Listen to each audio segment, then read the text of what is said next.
Hi, good evening. I'm Christy Boudreau. It's September 11th, 2023, 7 o'clock, and it's time for our September business meeting of the Hatfield School Committee. And as I call us to order, the first thing up on our agenda is public comment. Is there any public comment this evening? Okay. And there's no one online with us right now, so we will move straight on to share a few quick mission moments. Our little opportunity to kind of share examples of how our mission comes to life in our district. Anyone have it's the first week back. I'm sure we have a good mission moment. I'll share that we received a couple emails from parents of new students at Smith Academy about how their experience has been the first week, and they've been very positive. One parent who reached out saying how happy her child was coming back from school, which is a new phenomenon for this child, which is great. And another one just about how welcome her daughter has felt in in a new group of students, new school.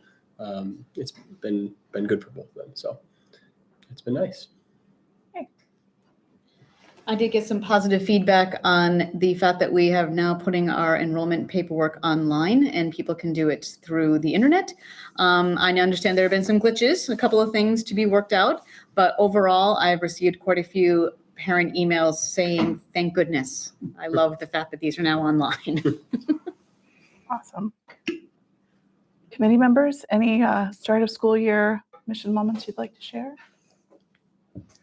I would just like to add that I think having the HES open house so soon was great. I echo that.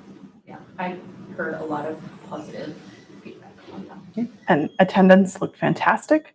Yep. And it was wonderful to see a lot of grandparents there as well. We might even next time make a point of letting people know. Invite your grandparents. Absolutely. So close to Grandparents' Day. We're so on the cusp. So with that, anything that needs to come off the consent agenda? Okay, so those are approved. I don't see our student representative, but did they by chance send a report for tonight? I don't have one, no. Yeah. Okay. I did think they were coming.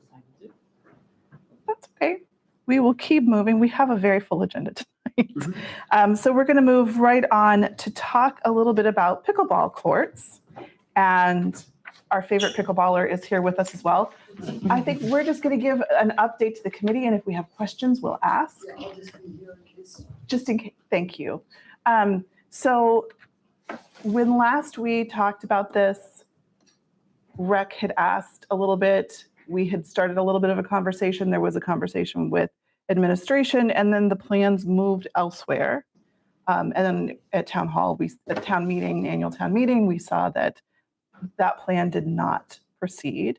And so we reached back out to say, maybe we can find some solutions for what wasn't working for us to have pickleball courts at the school, and how could we solve for that to see if we could find a win-win. And so this summer, Dr. Driscoll and Superintendent Wood and I met with our pickleball representative and started talking through what would that look like? What is the feasibility? What is the possibility? And so the path we set forward was to write up an MOU so that we had really clear understanding of who was responsible for what and how things would proceed. And so we've drafted an MOU from the school side that sort of recapped that meeting. And we owe that now back to the pickleball folks, the rec department, and probably the select board, because I think solving for a couple of things. So here's the highlights, and you can ask questions. But the highlights are the design and construction side, supervision of construction, it would be the town of Hatfield. Final plans would be reviewed by us. Signage would be approved by the superintendent so that there would be no signage going up on school grounds that we weren't okay with. That court features, there would be sound barriers on all four walls. That signage would clarify the usage, the limitations, the hours, all that kind of stuff. The school's going to ask if lights are installed, that priority goes to installing things that are operationally cost efficient, just because that's an ongoing cost. And should the school ever absorb any of that. Let's make sure that we're being mindful of those costs. That construction costs would be the responsibility through whatever came from town. That lights would be part, if lights are installed, that's part of the original construction costs, and that signage would be purchased out of original construction costs. Ongoing operation, that maintenance would be the responsibility of the town or the pickleball group. That courts would be under our supervision on our grounds. That the town/pickleball group/rec, whichever entity would want to speak to that, they would make long-term planning for any sort of capital improvements, so that they would be mindful now for sort of the long-term life of the pickleball court. And that they're going to start a fund or have a way that they can help work on that. Lighting would be scheduled and operated by us because we're there, I believe. We would probably share some net replacement costs because the idea would be that students would use this as part of PE. So we would help with that. That there may be a need for a porta potty, and that would be sitting with the pickleball entity. And we're just clear that the courts would not be shoveled by the school team. There's some mention if there are dues collected, that's if there are costs coming to the school, that if there are dues, that there would be a way to share some of that to help offset costs. Court availability, that the pickleball team would maintain a sign up and a schedule. And this was kind of the sticky part, is if we've got people coming onto campus during school hours to play, is that we need to just have a way of being able to know who that was if we needed to go back and ask. But we think there's probably an online way to do that. And the pickleball group would be responsible for that. That schools would make an effort to communicate their usage as well. The priority usage would go to schools. Again, we don't see that as a lot of time because it's how long is your PE segment on tennis or pickleball is going to be relative, and it's going to be within school hours. But that we would make sure we would share when that would be. Other than when we have requested to use it, the public would have it daylight hours till we've plugged in here 9:30, but we obviously those details can still be worked out. That we would share our parking, but that in the case that there were events that needed a lot of parking, like a home game, that pickleballers would park elsewhere, that they would not use our parking that specific window. And that they wouldn't have access to the school building or other school grounds during school hours. So that would be part of what the signage would make sure. So we're just looking to make sure that we have really good communication, really good clarity about costs, and in the very end, yes. And then the last bit, which I don't think is completely nailed out, and from my perspective would need to be nailed out, is should the MOU be revoked in one way or another? Say, any possible entity that signed is no longer around. What becomes of the pickleball courts? So if the pickleballers, Julie, this will never happen. I'm sure that the pickleballers are like, I can't play pickleball anymore, and there's no one coming to play, and we're not going to do our part anymore. I think then that sort of changes the rules of the game. And we just need a really clear plan for what happens to the courts if they go into disuse. And have that clear on the front end so that if it happens, there's already an agreement to it, because the likelihood by then the players will have changed. So that's where we are. We still have to go back to Julie. I'll give you a chance to, if you want to expand on any of that. This needs to get sorted out, and I think it probably needs to go to the select board. And for them, if they need to go to the rec team, but it would get signed off by the school committee. So I'm raising this tonight so that you hear about the conversations, so that if you have concerns about it, that you want to see things that need to get solved for you to be able to get to a yes or a no, that we're solving for that so that we can, whatever our response is clear and easy to work with, and the pickleball group knows it and can proceed. So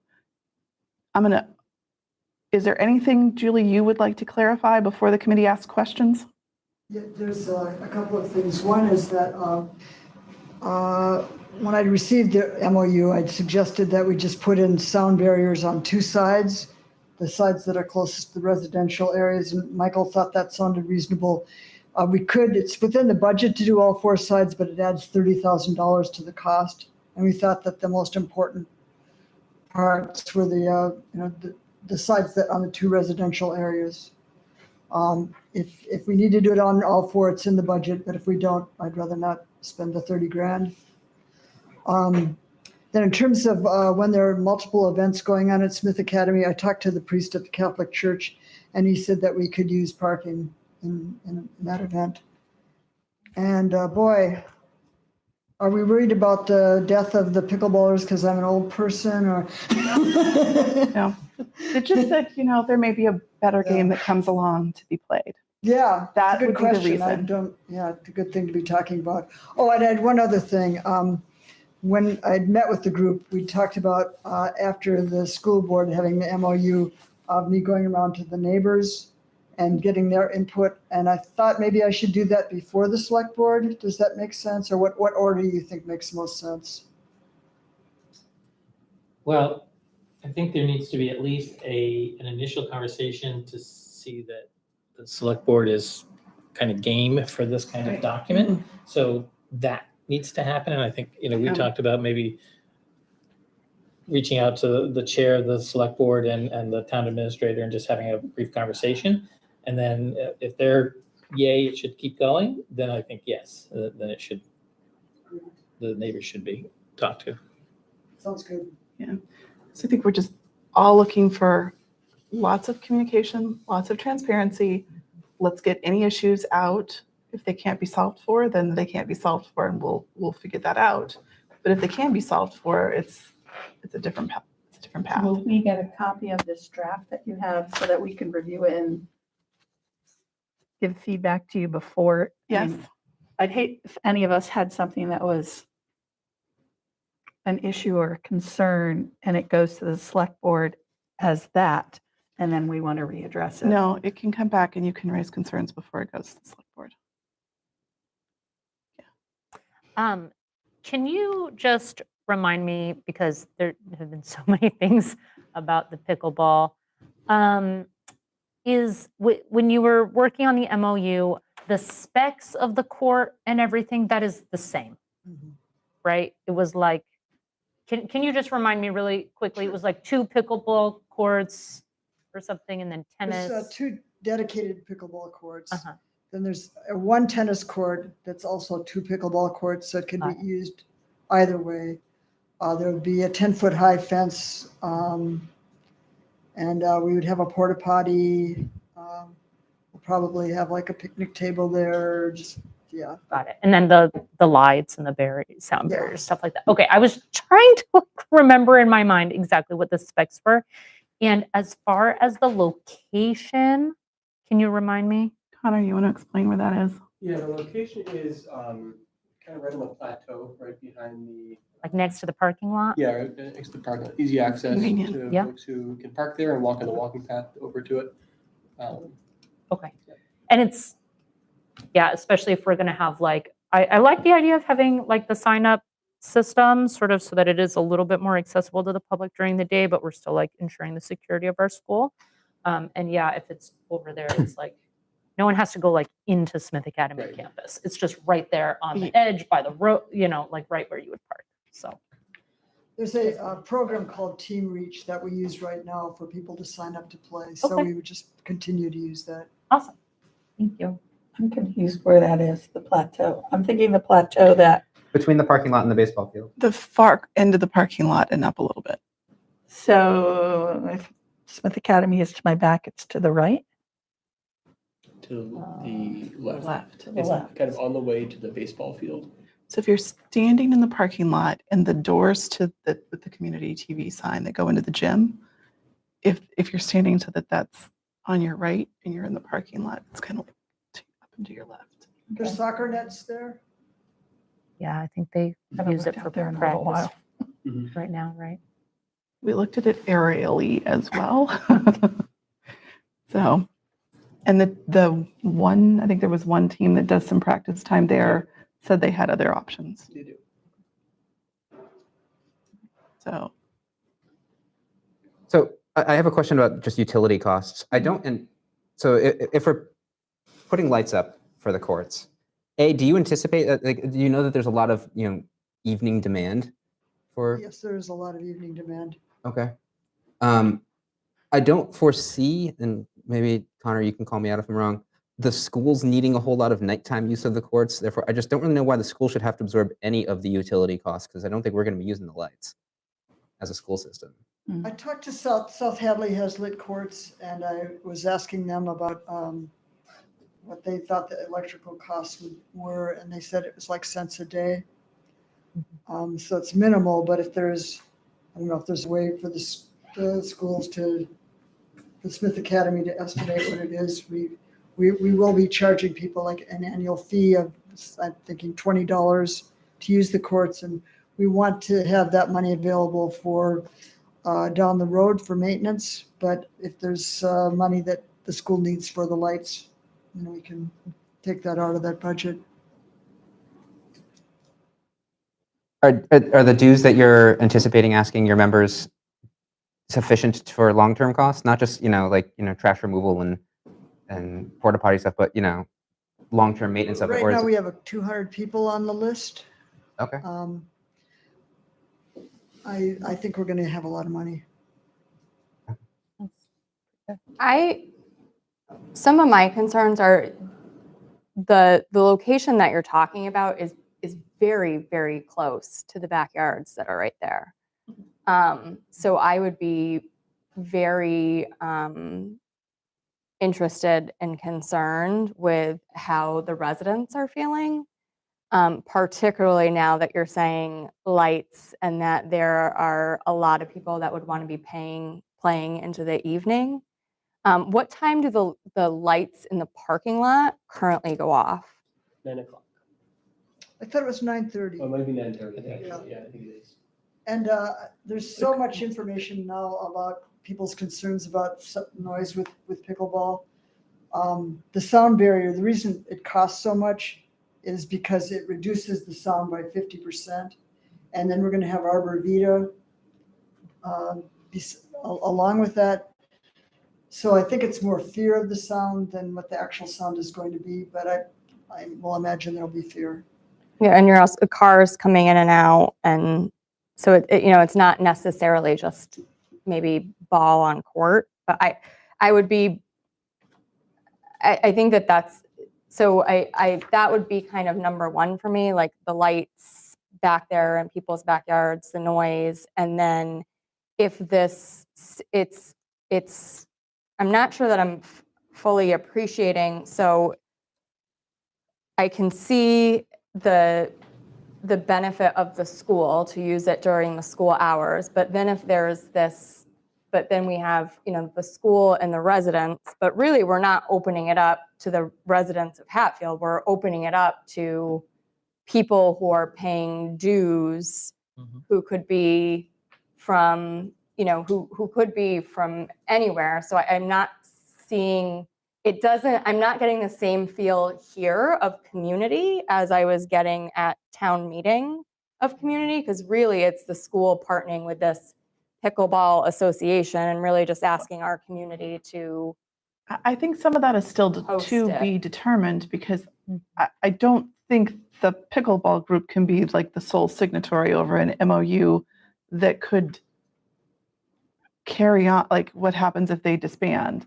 So we need, and the town has a stake in the financial end of Right. it. So we need them to be When if we're signing talking on board. about arborvitaes and like club members are paying for the lights via dues, if we get an attrition to the number of people who want to play pickleball, or if there's problems because now it's not so much a community court, it's a it's a club court. And so then if there are problems with trash, with the porta potties, with vandalism, with calls, that the town and the community is the one that's going to have to rectify that. And, you know, do we have what we need to do that, listening to town meeting of shifts that aren't covered and And that's stuff that we can work at. I mean, the whole point of having the MOU is to capture those concerns, to brainstorm solutions for them, to try and see down the road as best we can, and to have some things documented before things move forward so that we don't end up in a pickle. When we In were, terms of those fears, South Hadley is one of the few places that has courts that light at night. And so people from all over go there to play. And it's been so successful that they're going to add at least 2 more courts. They may add 4 more courts. do you know where their courts are? And I can look it up, but like, are they in between a school and No. in between a school and a you know, and a neighborhood? No, it's more in a park-like setting. Yeah. This is that where we're talking about putting it as not. a few years ago, when we were putting in the new field hockey field, there was a great deal of conversation and concern with the neighbors over there. Although you had said perhaps kind of running it by the selectmen first, I don't think it'll be ever too early to start looping in these neighbors and talking to them. And if they start hearing that this is a proposal and they're not being heard, or nobody asked them, or they weren't allowed to give their input, you could start off on the wrong foot with them. That makes sense. You know, as soon as we're thinking that this might be a possibility, somebody needs to be reaching out to these neighbors to give correct and accurate information right away so that they're in the loop at the ground floor, Yeah. rather than hearing it before it's already gone several steps all the way to the select board or something. They need to know that they're a part of that process. So what we talked about was bringing the draft MOU and talking about that, seeing if they had any questions or concerns, and sort of using that as the vehicle. So I don't know when the committee gets the MOU, how long you will need to review it, but you know, I'd be happy to, as soon as we've got it, and that we feel like we've got a good draft, I'd be happy to start talking to the neighbors. So tonight was a chance that everybody here got to hear about it. You'll get a draft of the MOU. I mean, I think there's going to be a draft floating that multiple comments from multiple angles are going to come in. It's not like it, I don't think we want to try and do this completely linearly where we get everything we need and then we pass it off. Right. I think inevitably we'll have problems if we try to do it like Yeah. that. So So I imagine some of our concerns are not necessarily school committee concerns, but just like resident concerns as well. Yeah. Like, you know, one of my concerns is like, you know, so it's going to be access to the courts are limited to the school when the school has need, and then the club, and that's it. So Kind of, right? Not really, just kind of, I think the club is what facilitates signing up, correct? right, exactly. Okay. There could be room to have open community times. Right. Oh, it's Yeah. really all open time, the sign up was mostly about school hours, yeah. right? The drive to make sure that it's available is about time during school hours because it's a safety issue. It doesn't, so the sign up and the usage to me is something that is a town side issue. If they want to, like what they're paying for, who's using it, that. Yeah. While I appreciate the questions as a school committee person, I'm not feeling like that's quite my zone. Right. Not, but it's good feedback for you to hear and have, and we can navigate that together. So next step, there's obviously some outreach that needs to happen. We gave a heads up to Marlene when we met. So for what it's worth, there's been one meeting, right? That's like, we sat down once. So this, while it happened in the summer, it's just because we haven't been together. So Michael and I will reach out to town just as a heads up, and then you can start speaking to the community. When you send out this draft of the MOU, could you send it to me too? I had Absolutely. a few things. I just I want to just make sure they get making it. sure that I gave them a heads up before I, Yeah, that makes Yeah. sense. okay. I imagine in an ideal process that you'd hope to be having this built sometime next year. I hope to be built this fall.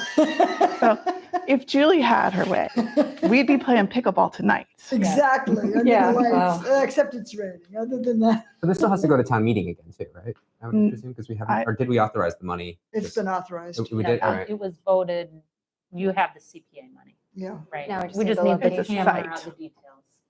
I'm confused. Are we voting on when we do vote as the school committee? When we do vote. Are we voting on we're voting on the MOU document? Or we as a committee are voting yes or no to move this forward? I think Or it's both. both. I think it'd be both. It would be both, yeah. Because the committee would be signatories of the memo, right? Because it's essentially a contract, it's an agreement, and the agreement would be with the school committee. And so we would have to, but the premise is that it exists where it would exist.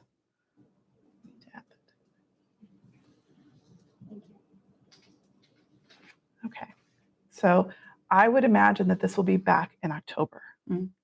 So there will be more to read and more time to make comments in October, and you'll have a chance to have other comments come in by the time it comes back. And So I would be meeting with the neighbors before your October I meeting. think that would be wise. Yeah, at least informally. Yeah, just giving a heads up, I would think. Just like with the bike trail, that they went and interviewed people on Elm Court to see how they would feel about the bike trail connecting down at the end of their road. Oh, yeah, it makes, I'm all in favor of talking to the neighbors. I don't want to go too far along and discover it's impossible. You Maybe may find that they're all just sitting there with pickleball rackets waiting I'm to going to go. offer to teach them as I go. You go with the pickleball racket. Yes. Come over and play and then we can talk about it. Okay, thank you so much for joining us. Thank you, I really Thank you. appreciate you. Thank you. Really Thank you. helpful. Next item on our agenda is just a note about the school committee calendar. And so there may be copies available. I think you've seen this. And this is sort of a beefed up version of what we had last year. And I guess I just wanted to bring it forward in a public meeting because the one thing that is a little bit different about all of our meetings this year is that we're scheduling sort of substantive presentations each month.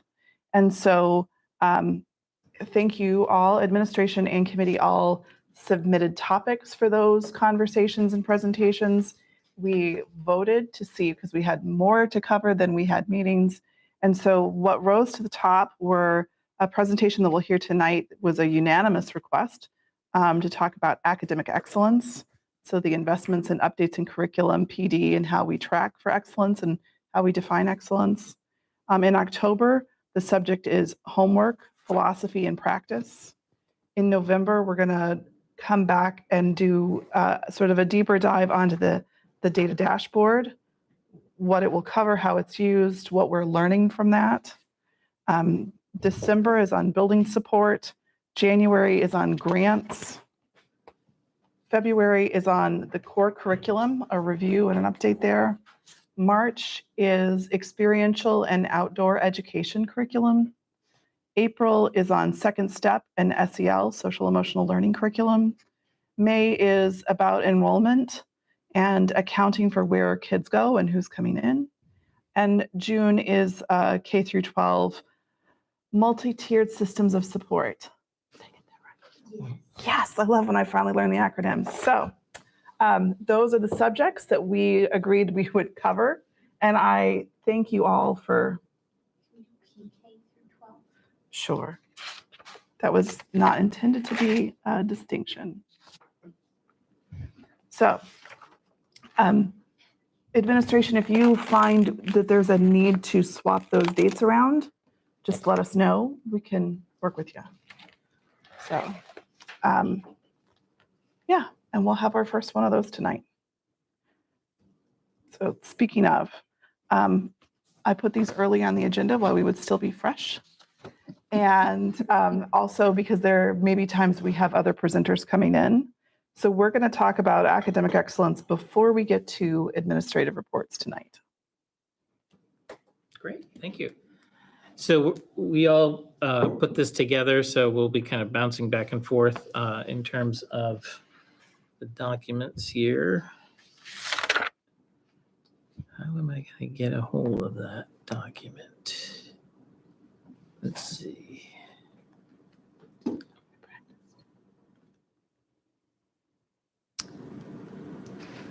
Maybe go off. So if you open it up on your screen and then you share your screen, I think it will. If I share my screen.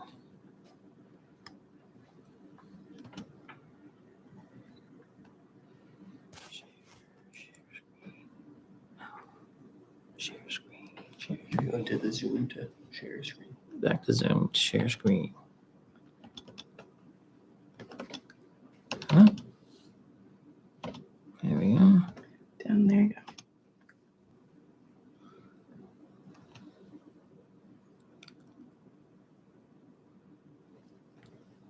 Where is it?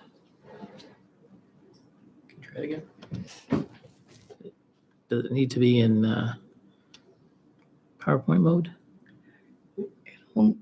It'll look cleaner. So you go up to slideshow on the upper right, and I'll get into PowerPoint mode. Too many things open. Yeah, I think go back into Zoom.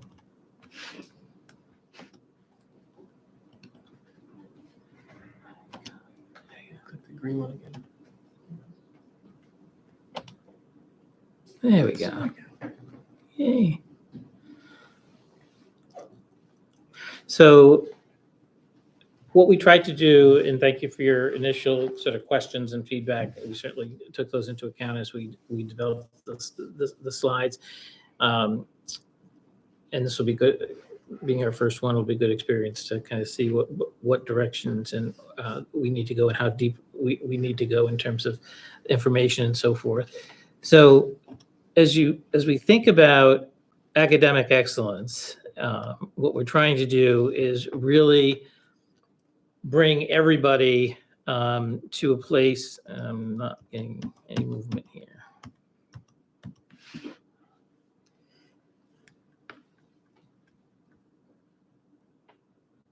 I don't know why the slides aren't moving.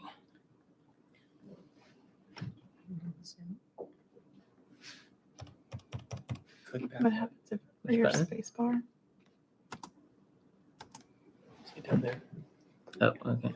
Thank you. There we go. So when we think of academic excellence, what we're drawing upon is a number of different data sources to really be looking at how our students are performing. And we're just really building our data sources. So there are, right now we're talking about academic excellence, but we really always want to be talking about the whole child. So we'll be looking at social emotional, we'll be looking at the academic piece, and we'll be looking at how students work, what they produce. We'll be watching them and the feedback that teachers give to students will be an integral part of how we continue to understand how a student is performing. We'll have formative assessments that will be, again, places where we can give kids very specific performance against the standards by which we're trying to make sure they learn and understand and are able to do. And then, of course, summative assessments that over the course of time, sort of give us an endpoint where we think that they've accomplished that. An MCAS would be an example of a summative assessment. These are currently our data sources. These will change over time as we build our curriculum base and our understanding of what we're trying to accomplish. As we're writing curriculum, we're going to be going through the curriculum that we have and making sure that it aligns well with the standards of the Massachusetts frameworks and the work that we're doing. So we do iReady Math, iReady ELA, iReady Reading, DIBBLES, DRA, SRSD, which is for writing, and our MCAS. So right now that's in our portfolio of assessments that we're doing. In the future, we may change these. We may find that we're duplicating some. We've added some programs in terms of literacy, in terms of foundations, for example, and Heggerty is now being used. So we'll be taking a look at what assessments are necessary if we don't get that information that those programs are addressing in terms of the curriculum. We'll be looking at assessments that we might add as we go forward. Can I just ask before you go, what does DRA test for? We're going to be going through each Okay, one of those. never mind. individually. Keep going. Thanks.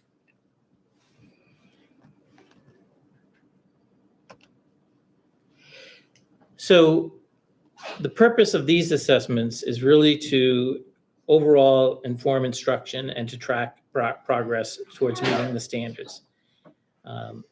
Over time, a student can ebb and flow very high. They could have an off time. So making sure that we assess over time. We do a fall, winter, and spring assessment model so that we can really kind of see where the student is growing and what needs to be addressed. We're very fortunate to have class sizes that we do, that we're able to really zero in instruction where necessary, so that, again, our total goal is that all students will grow and move towards meeting the standards and the expectations that we have in our curriculum. And then we can look also at the whole picture. How is the class moving forward? What do we need to address? How we need to address it? We'll be continuously addressing our data dashboard. And this will be a district data dashboard. There will be elements of it that will also be on our website so that we can be transparent about our scores and transparent about the information that we're looking at, as much as all of our educators at the same time, our parents and the public as well, so that everybody can see what it is we're using and talking about. The analysis of that may be a little bit more close to what the teachers need to use in terms of looking at very specific progress to inform instruction, but that will be a conversation in the future. The key point of assessing is to make sure that we are hitting all of the key skills and standards in the curriculum over time, and that our students are in fact making progress on those key standards and skills. We want our students to get into the growth mindset, that they can make progress.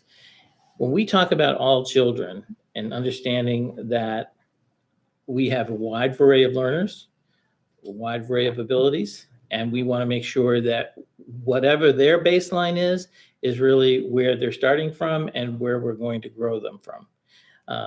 Our scores that we had last year, it's a baseline. First time we did it really as a district to have all of that collective information in one place. The assessments have done, some of the assessments have been done previously, but all of the ones that we did last year are our baseline. And people have to understand that regression happens over the summer. Ideally, and over time, as we teach to the curriculum that we have, we're hoping that there'll be less regression every year with kids. And that we've prepared them well, so that the idea is to start the new year with as much grade level curriculum as we possibly can, so that teachers have a minimal amount of review that they need to do with the class as a whole.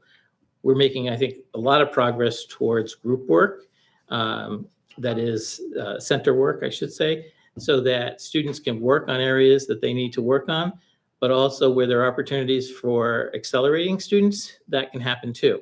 And so that mindset is, I think, a growing part of the leadership that Melissa's bringing to the elementary school, and is trying to, have our teachers understand that we have to be looking at our kids as individuals, and moving them forward is important for each individual student, so that nobody is in any way stymied by a whole class instruction, for example.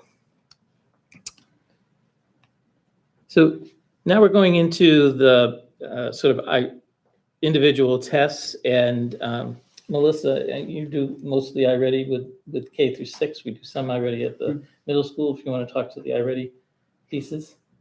You want to? Meaning, I can take it. You have a lot of the elements. that's fine. So yeah, the iReady, so this is a diagnostic assessment. So it's, we also use the iReady math curriculum up through 8th grade in elementary school too.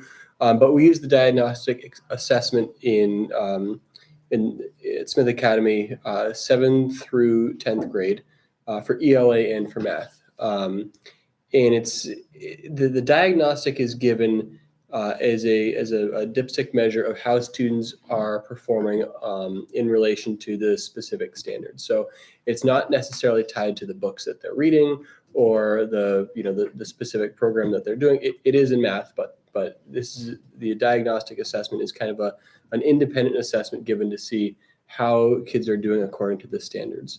The results of those, they break up performance both as classes and as individuals as to how students are doing on specific strands in the standards. Those data, they're useful for analyzing student growth, individual growth, and class growth over the course of the year. So you take it in September, you take it in the winter, you take it in the spring. So you can see, okay, in this class of 7th graders, we had 30% who started, this isn't, current data, we haven't taken it yet, we're gonna be taking it next week. Let's say you have 30% who started on grade level and 80% who finished on grade level. That means that class, you would have seen growth throughout the year, and that's the kind of growth that we'd be looking for. And that's, again, it's an independent kind of evaluation it's nationally normed. It can compare students to themselves, to the school, but also kind of on the wider level too. It's also useful in identifying specific students because you can break it down by specific students and by strand, and groups of students who might be struggling with the same kind of content. That, say you have a group of students that struggles to identify main idea. That's a big English, big part of the English standards. If you have a group that's doing that, you can target instruction specifically to that group if it's not a wider issue too. So that's how, and just as a quick note about assessments too, teachers are using not just these assessments, but they're assessing and gathering data all the time. It's not just these that we're using. Everything teachers are doing is they're observing kids, they're watching kids, they're working with groups of kids, they're learning how they read and how they're learning math, and on a daily basis they're catering their instruction to what those students need. This is a way to take a quick step back from that and what they're seeing and doing on a daily basis and say, okay, objectively, what's the impact of that? And so 3 times a year we get that through iReady, we get that objective kind of data and feedback. So teachers could say, okay, this is what I'm seeing, and yes, it's working. The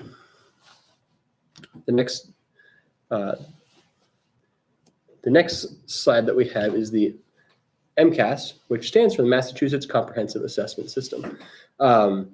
So this is given once a year for 3rd through 8th grade ELA and math, and then again in 10th grade for ELA and math, and that's the graduation requirement. It's given once in 5th, 8th, and 9th grade for science. The 9th grade science assessment that's the graduation requirement. This allows a snapshot of student learning on a particular day in a particular subject, or 2 particular days, I guess, in a particular subject. This is useful for identifying kind of school-wide trends over time. So we have, okay, we've, for 4 years in a row, we've struggled with, this particular kind of English comprehension. That's a sign that, okay, maybe we need to take a look at that. It's got limited use for us in terms of identifying student learning gaps and showing individual growth, because it doesn't, you're not seeing a September to June comparison. You're seeing a March to March comparison, which includes the summer dip and then coming back, and all the other kind of variables that might go into that quick time of testing. Additionally, for us, because we are so small, we'll have times where we don't get we don't get data that shows those trends. We don't have enough students taking the assessment sometimes that they'll give us that data, and then because they know that when you have when you have such a small sample size, a couple of students who score one way or the other can really swing that data either way. I would just say that one value of MCAS, because it is about whole classes and looking at over time, is really helping inform curriculum. Because, for example, we've been asking for MCAS to be pushed later and later into the school year, so more curriculum can be covered. But so, sometimes, you don't get to units of study in, for example, in math, sometimes you don't get to geometry in that given year in fourth grade because you've run out of time. But it's assessed on the fourth grade assessment for the MCAS. So, what if we didn't do well on that area, what that would tell us over time is that, well, maybe we need to figure out other times in the school year where we need to teach the fourth grade components of geometry so that it's better connected to the whole year, as opposed to trying to shove it into a short window at the end of the year. And that's the kind of curriculum assessment that really helps us, inform our practice when we look at curriculum. Also, you want to do DIBELS? Yep. So DIBELS stands for the Dynamic Indicator of Basic Early Literacy Skills. This basically provides data on student proficiency in the areas of phonics, fluency, letter naming. It's useful in identifying student growth in important areas of literacy development, as well as when students might not be scoring well, might need additional tiered instruction. That could be both in the classroom with a classroom teacher, or that might be with one of our reading interventionists. We're fortunate that we have 3 Orton Gillingham trained teachers at our school to support with students who might need extra support in reading. Also, our DIBELS 8 is a universal dyslexia screener, so we match the state requirements for that as well. So DIBELS is given also 3 times a year. It's given in the spring, the fall, the winter, and the spring. And then periodically we'll conduct progress monitoring on students' oral reading fluency to determine whether or not good progress is being made. And again, this also indicates whether or not, one of the things that was really different when I first started was that it seemed that if you were in reading intervention, it was like a life sentence. Once you were in reading intervention, you were always in reading intervention. And truly, it should be a 6 to 8 week intensive instruction in which students then get released back into the classroom because whatever was missing or other thing that needed to be filled in or gap was met. So the goal really is to have the student back with the classroom teacher, and that targeted instruction is just that. It's intense, it's targeted, and it gets the child back on track. The next thing we also do as part of an assessment is the developmental reading assessment, short for DRA. So this is also given 3 times a year. It provides information on student reading level, to the independent reading level that students use to group students. It's useful in showcasing or showing student growth in reading levels over the whole course of the year.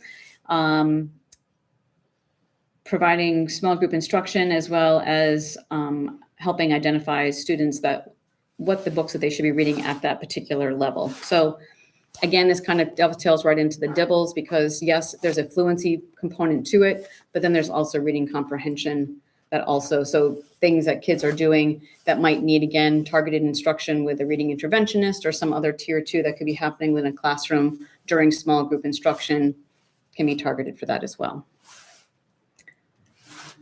SRSD, the self-regulated strategy development. This is something that the district has adopted for quite a while. One of the things that we realized pre-COVID was our scores were really solid when it came to writing, and then COVID happened, and then peer conferencing wasn't something that people were doing more regularly because again, we were nervous about kids being side by side and conferring. So we found that there were some aspects of SRSD that weren't being followed with fidelity that we're looking to reinvigorate this school year. One of the other things that in working with Leslie Laud, who is the person who had created this, is that one of the interesting and most exciting things about this is she still is very much engaged in her research, meaning she's always in schools. So some of the things that are happening that we're doing now is because she's learning more from what people are doing because they've been implementing this. So we're excited to get this back up and on track because this is going to help with producing more fluent writers.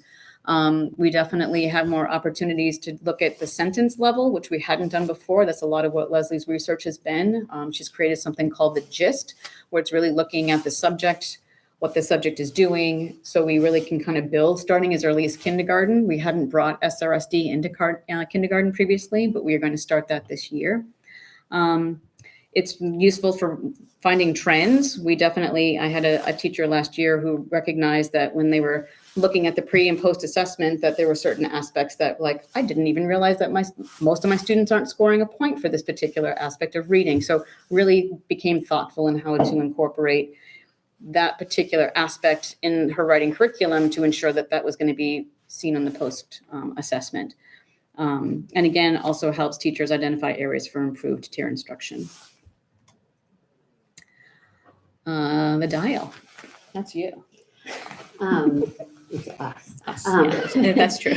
So Your turn to talk. we previously had a quite outdated universal screener that didn't really garner any domain-based scores, just gave an overall score, and it was really up to the evaluator to write a note like check out speech or check out this other area, pre-K and K. And so the dial covers, which is the developmental indicators of assessment of learning, motor, concepts, language, self-help, and social emotional. And there are 3 subtests that we've already done with all of our kindergarten, and we're, as our preschoolers are becoming comfortable in the building, we're getting them through as well. So we've been partnering with myself, the teachers doing the concepts, our speech department doing the language, and our OT doing the motor. And then self-help and social emotional scores come from parent interview questions.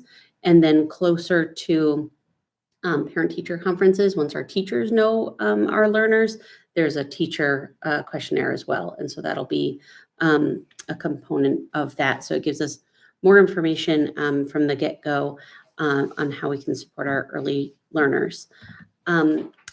For the next is we added this at the end of last year, but everybody who is transitioning from early intervention or in our preschool parents will be given an ages and stages questionnaire, and that's based on the month of life that the child is in. So it goes all the way down to just before folks are turning 3 and they might be in EI, all the way to our folks that are well into 5, if we were to do it later in the year. And so this is a questionnaire filled out by adults about communication, gross motor, fine motor, problem solving, and personal social. And Hatfield previously didn't have a normed parent interview. So we are using this for preschool. The dial we're using for the kindergarten, and we made that decision as a early childhood team. The next piece that we're adding on this year, and this came out of our pyramid model work last year when we were setting goals and setting expectations for our preschool program. We have purchased Teaching Strategies Gold as a monitoring system.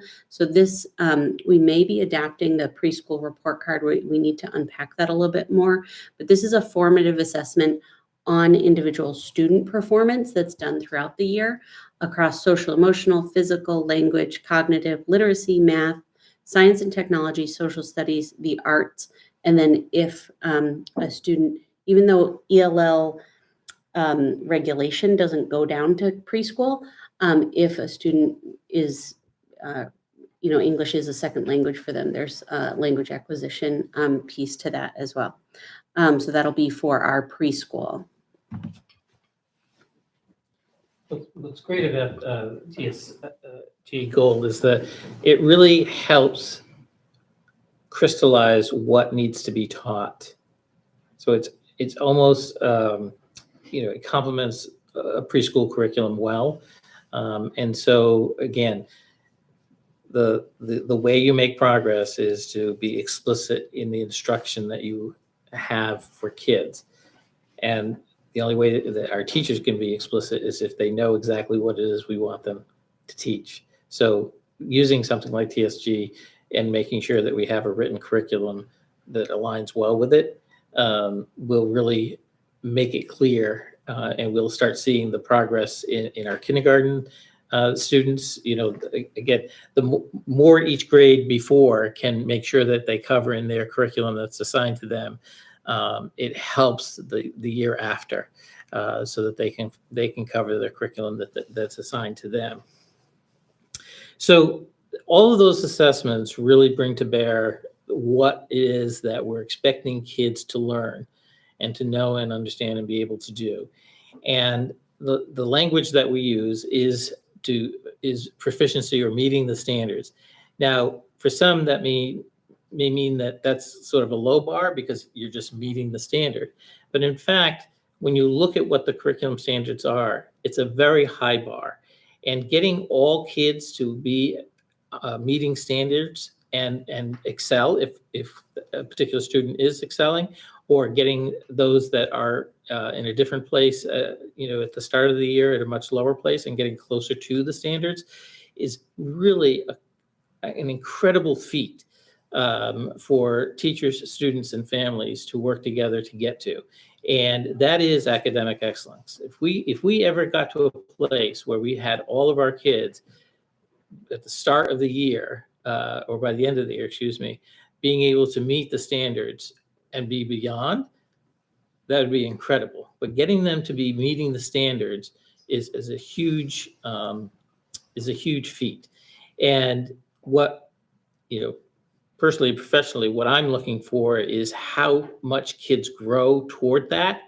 In other words, while we're trying to move them towards meeting the standards, I want to see what the growth is to get there. Because for some kids, to meet the standards might be a very small increase. And that tells us we should really be stretching that student.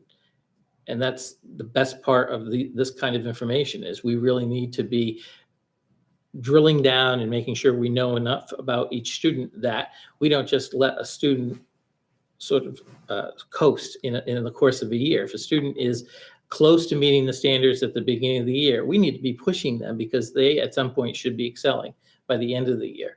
And that's the key to why an assessment program like what we're trying to develop is really key. We need to know where kids are at the beginning of the year so we know how to plan their instruction for the whole course of the year. If for some time during the course of the year in the winter they plateau, we need to figure that out. We don't want to wait until spring to find out that they plateaued back in January or February. We want to know when that happens so that we can start implementing the kind of instruction. And this is where that tiered instruction concept really helps, because it really teachers talking to teachers about where their kids are really opens up the dialogue about how to then move them. When it's just one teacher looking at data points, grades in a book, for example, it's not enough to really understand what is it I need to do to motivate and really help push a student to another level. And this conversation about the transparency of the data that we're looking at, the data teams that are being developed in each of the schools, is really what is going to drive the conversation about academic excellence in our district. I think that MTSS is really an overall concept that helps us understand and put it in perspective, so that we know what the level of need is for each student. But again, our goal is to have all kids grow towards meeting the standard. And if they're there, to go beyond.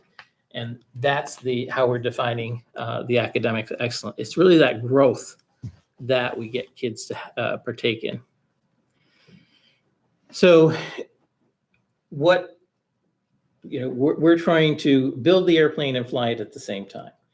So we built the assessments, or at least the beginnings, foundational components of an assessment plan. We're now in the midst of looking at our curriculum. Again, a lot of the assessments will help drive what teachers know has to be taught. It's not teaching to the test, but it's really understanding the language of the standards so that they know what it is that needs to be covered in their grade level. And we want parents to be part of that conversation too. We posted on our website, and will be more prominently on our new website, the family guides, which are put out by DESE. DESE has really stepped up, I think, in terms of curriculum in the last few years. They've really helped break down the curriculum standards into very family-friendly language, and it's what we're using to help the conversation, because it's really a triad. It's the student, it's the parent, and the teacher. What isn't getting done necessarily in school may need to be happening at home. We'll have those conversations when we talk about the homework piece. So it's really key that parents understand what needs to be done at a particular grade level over the course of the year. Where we find we have gaps, that is, that teachers need more instruction themselves in a particular curriculum area, we're doing that. When we implemented the iReady Math, we had the iReady Math professional development all through the course of the year, and they're being brought back again this year, because we want to catch all of our new teachers, but also give any kind of refreshers for any of our teachers that were here last year. So that's really key. It's not a one and done.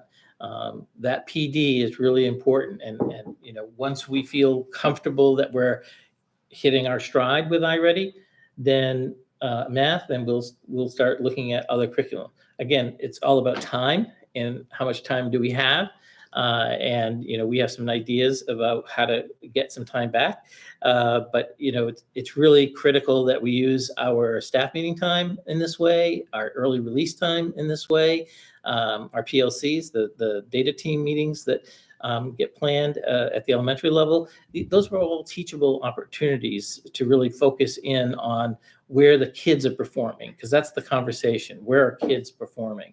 And then teachers can say, in a safe environment, I need help because I'm not understanding how it is they're teaching geometry. I'll pick on geometry because that's a tough one. Or I need help with teaching writing because we hadn't been teaching it this way for a while. How do I get back on track? We're working with the person who designed the curriculum. So it's a great opportunity for Hatfield teachers to get that kind of firsthand knowledge and research-based knowledge that we need. And we help the teachers too in the observation process through the evaluation process. When we're not seeing what we want to see and we can help teachers identify it, we want to be there to help teachers figure out what to do next.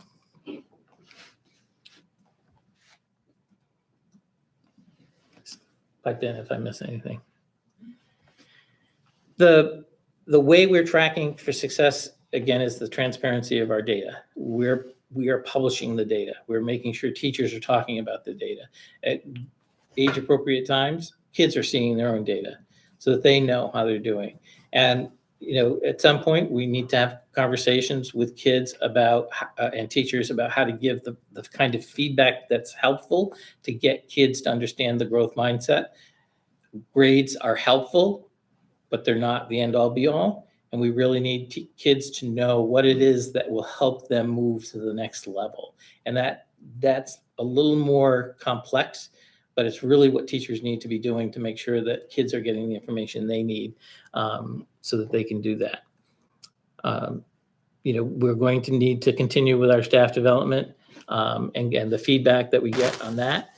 Our teachers are honest with us when something works. We had an MTSS presenter last year. It was only virtual. It wasn't as successful as we wanted it to be because it was too long a session and they weren't comfortable in the setting that we had put them in. And so they gave us that feedback.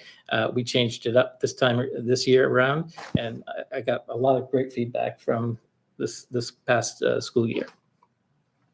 And then, we obviously, MCAS is in a kind of an interesting place. They're going out to contract in the 24-25 year. So they're having conversations about it now. And so there may be some changes that come up for the new MCAS. I know they did take feedback in the last cycle where they shortened the MCAS days, essentially. I know here we're able to really shorten it even more because we do it all at once in the cafeteria, so it really works out really well. So we're not compromising instructional time, which a lot of schools, because of their size, they lose out a lot of instructional time. We are fortunate we don't run into that. So the MCAS is going to go through some changes. It won't be as dynamic, I think, as what if we were writing the MCAS alone, it would maybe look like. They are going to come out with a new social studies civics MCAS, and that'll be debuting, well, it's actually debuting in trial this year. The science one, again, there's conversations of making that a little more hands-on so that it can be more experiential as opposed to just filling in a bubble sheet. So hopefully with those changes will be more likely in the near future. As I've said, learning takes all three parties at the table. We need to all pull in the same direction. We need to know what the baseline is so we all understand how our kids perform. Parents have a view of how their kids learn from one vantage point. We get a view of how students learn from another vantage point. The conversation has to be, together and with a language that we all understand. The kids at various times need to be part of that conversation as well because they own it. And the more they can own it and talk about it and be a part of it, the more likely they're going to be successful. We don't want to do something to kids. We want them to be truly engaged in learning and enjoy what they're doing as they're learning along the way.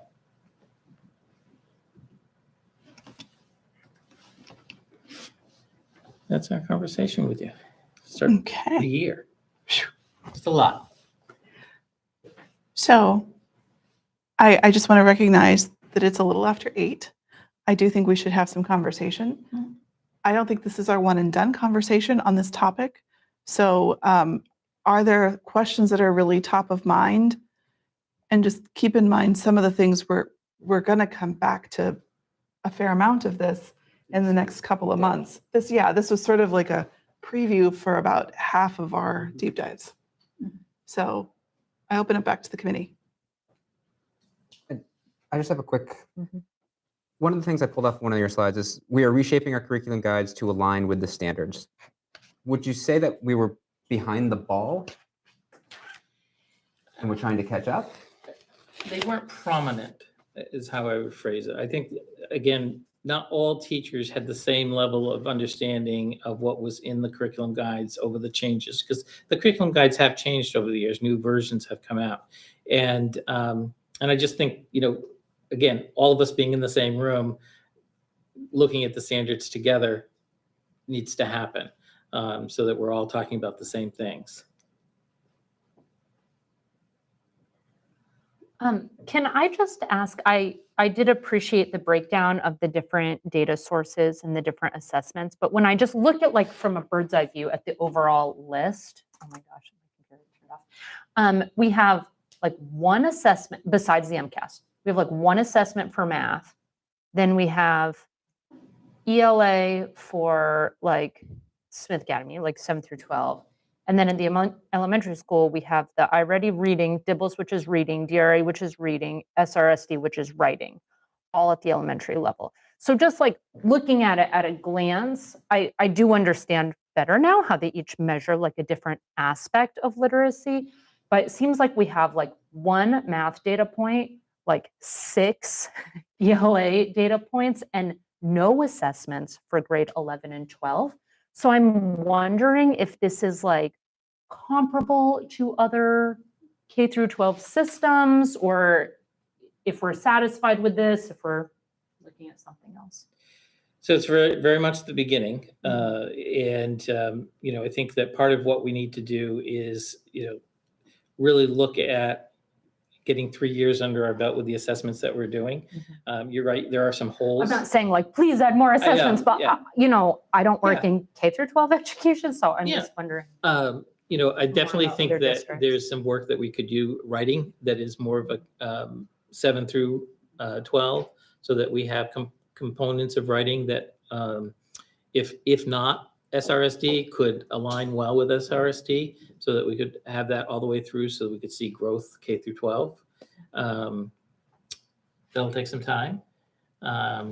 Typically, you don't have in K through 12 systems the assessments that we're talking about in the early ages for 11 and 12, just because the idea is that in 11 and 12 they are really utilizing what they know and understand and are able to do in a more authentic way, and that, again, just because of the nature of public schools, they're more used to the grades that are used. But that's why I mentioned about feedback. I think one of the things that we do very well at Smith is give feedback to kids in terms of writing feedback. And so that's a place where I think we excel. So I think we're there. I think, I'm just not as close to it to say about that for science or for social studies, but I think we're getting there. Yeah, and I would add that for, part of the reason that most schools don't use benchmark, at least that I've spoken to, don't use benchmarking up past really 10th grade. Part of that is because of the nature of kind of electives after that point. So you have some students who are going to be, after their 10th grade math, they're going to go into, AP Calc, versus other students who are going to be in a focused kind of financial literacy course looking at finance, and others doing statistics. And the nature of those specific kind of breakdowns makes it hard to say we're going to give a math assessment and test all of those things. And it gives students choices in kind of where they'd like to go. And the other part of that is, quite frankly, after 10th grade, the state has said, you have met this benchmark of like our minimum graduation requirements. So, you're able to, go, you've met our threshold. Your school has obviously a higher threshold. But you've hit a mark in terms of being able to go into college or career. For the MCAS, there are certain ways that we could do that. Could keep getting benchmark kind of, I call them dipstick measures. But for what purpose? Would be my question. When you have such focused classes like that, you might want to talk to those instructors and say, okay, what kind of calculus assessments would you like to do? And they also already have those all for those individual classes. So you're getting less data on a wide range at that level, and more kind of focused classroom data, I guess. So that totally makes sense to me, and I think the explanation is helpful. I just also think it's really good for me to hear how are we making sure that we're still serving our 11th and 12th graders, right? And if that's through like AP and like elective differentiation and like how our AP scores, things like that, that's really helpful. Like it doesn't have to look the same at every level. So dashboard could Understanding be that is AP grades and Yep. passage. online Absolutely. classes Yeah. AP is or on different there. Yeah. electives. Yeah, those are definitely indicators. I think the piece that we would want for 11th and 12th grade teachers to make sure that they have is that in whatever course they're teaching, they are making sure there's progress toward their end result, whatever they expect kids to know and understand and be able to do at the end of their term, whether it's a semester or 2-semester course. And that's the mentality we want our teachers to develop and make sure they can articulate to teachers when when a parent comes in and says, I don't think Johnny's learning. Can you show me how you're going to tell me he is? And that's, I think, the important takeaway. Might I just ask an MCAS question? Maybe this isn't the right place to ask, but is MCAS an actual valuable tool for you guys? especially considering the time it takes. We all wanna I know. I don't want to put you on the The spot. biggest But- issue is the time. It is the time. It's when it comes out. I- At this point. That's a piece of it. It serves a certain purpose in that it's helpful to be able to see, first of all, that progress was made. You know, and at the same time, it is helpful to kind of look back when, one of the things that MCAS hadn't done previously that they just started doing last year, where it used to just be like, give you a score for like the writing piece. Now it will actually give you the sample that the student wrote. So you can actually see why they scored a certain thing. That was something that was incredibly helpful to our teachers last year. But overall, it's really tricky to say, okay, that's really good data, but these kids are now in a completely different grade. So now it's just the age of that information being shared with us isn't timely enough. It just kind of helps us look a little bit more holistically at what we do have. I would say it's pretty limited in terms of its usefulness. I would say it's useful in identifying persistent gaps over years. And the flip side of that is that if you're relying on the MCAS to identify those persistent gaps over years, there's other problems that have persisted for too long.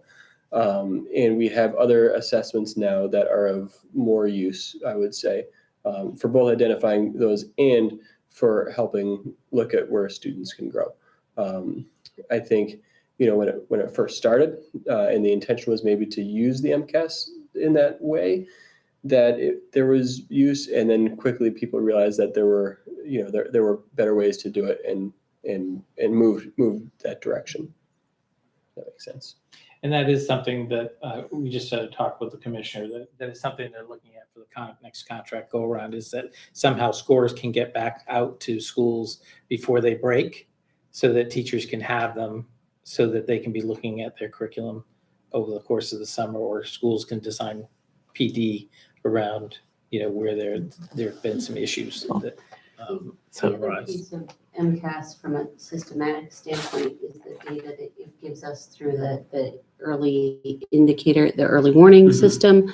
And thinking about it can give us some information in terms of fiscal planning in comparison with other similar schools. So it is the apples to apples that we're dealing with when we're trying to compare ourselves to other districts. So when we're thinking about the number of staff or cost per pupil or those kind of things, it's certainly an indicator when we're comparing in that way. So it's definitely a vital matrix, but I think it's not as, we are people that value the individual student. And so it's good when we can see that growth on MCAS, but the bang for your buck seems to be more of a systematic. So I want to capture, I know I have a couple, but I think there are probably others. Jen, Do you want to go first? I don't need to go first. I want to say thank you because I'm loving the dashboard. Obviously a lot of work went into it, but I think that this is in large part our work, right? If we could just put in goals, because it's hard knowing, like when you're going through like DRA and you're seeing the different scores, not knowing what your range should be for that period is Can I can tag be on that for 1 a second? challenge. The stuff that it has color coding, Yes. because then I see it like it tells the story at a quick glance. Sorry, Jen. I Mhm. just want to. And then I don't know if there's a way to, because I know for confidentiality, we've made like the student like all two, but like, can we do like student A through Z or one, just so that it's not, because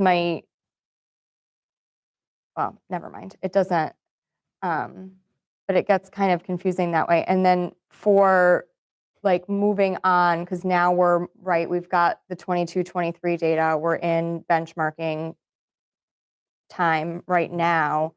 Are you going to carry over like for each student, are you going to carry over 2023, 2022, 2023 so that you're looking at, so that like we're starting the process of looking at the students over time Right.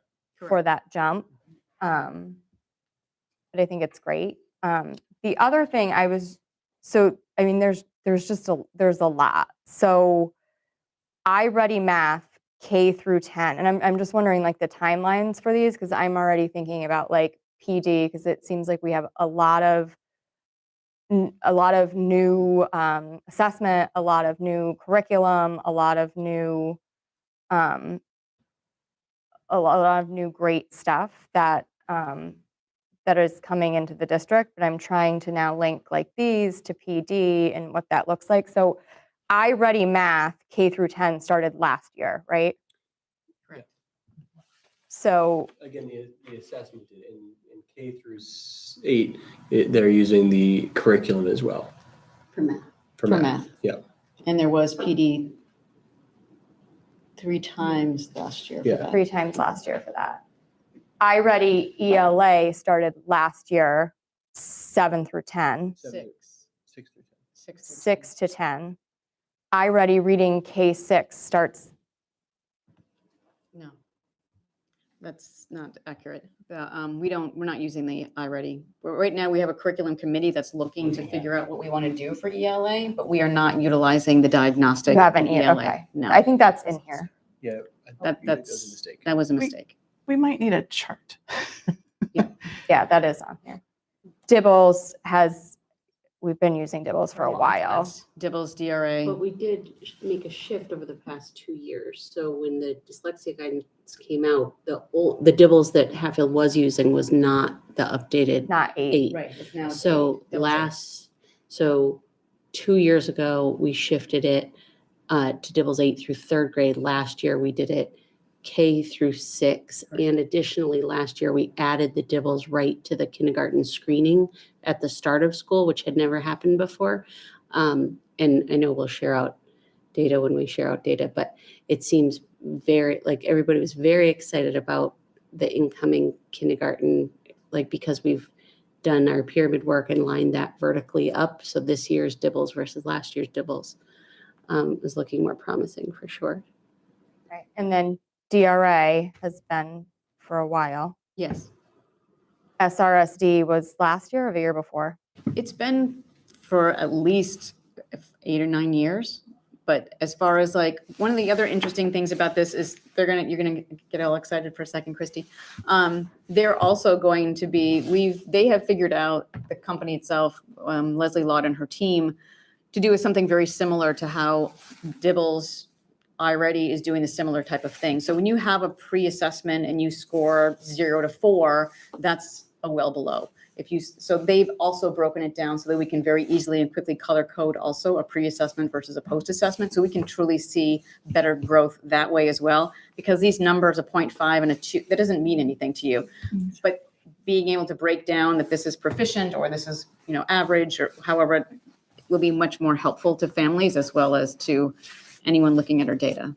But you're saying Hatfield's been using SRSD for 8 years? Have been using SRSD for quite a while. Okay. Yes. And then we've talked about in meetings, guided reading that you brought in for PD and foundations, and Haggerty is starting. Are those then all considered part of the MTSS process? So they're not, or would those also be like PD initiatives? In a perfect world, it would be PD initiatives. I'm going to end up doing most of that PD work during PLCs, our professional learning communities, when I have one-on-one time with teachers.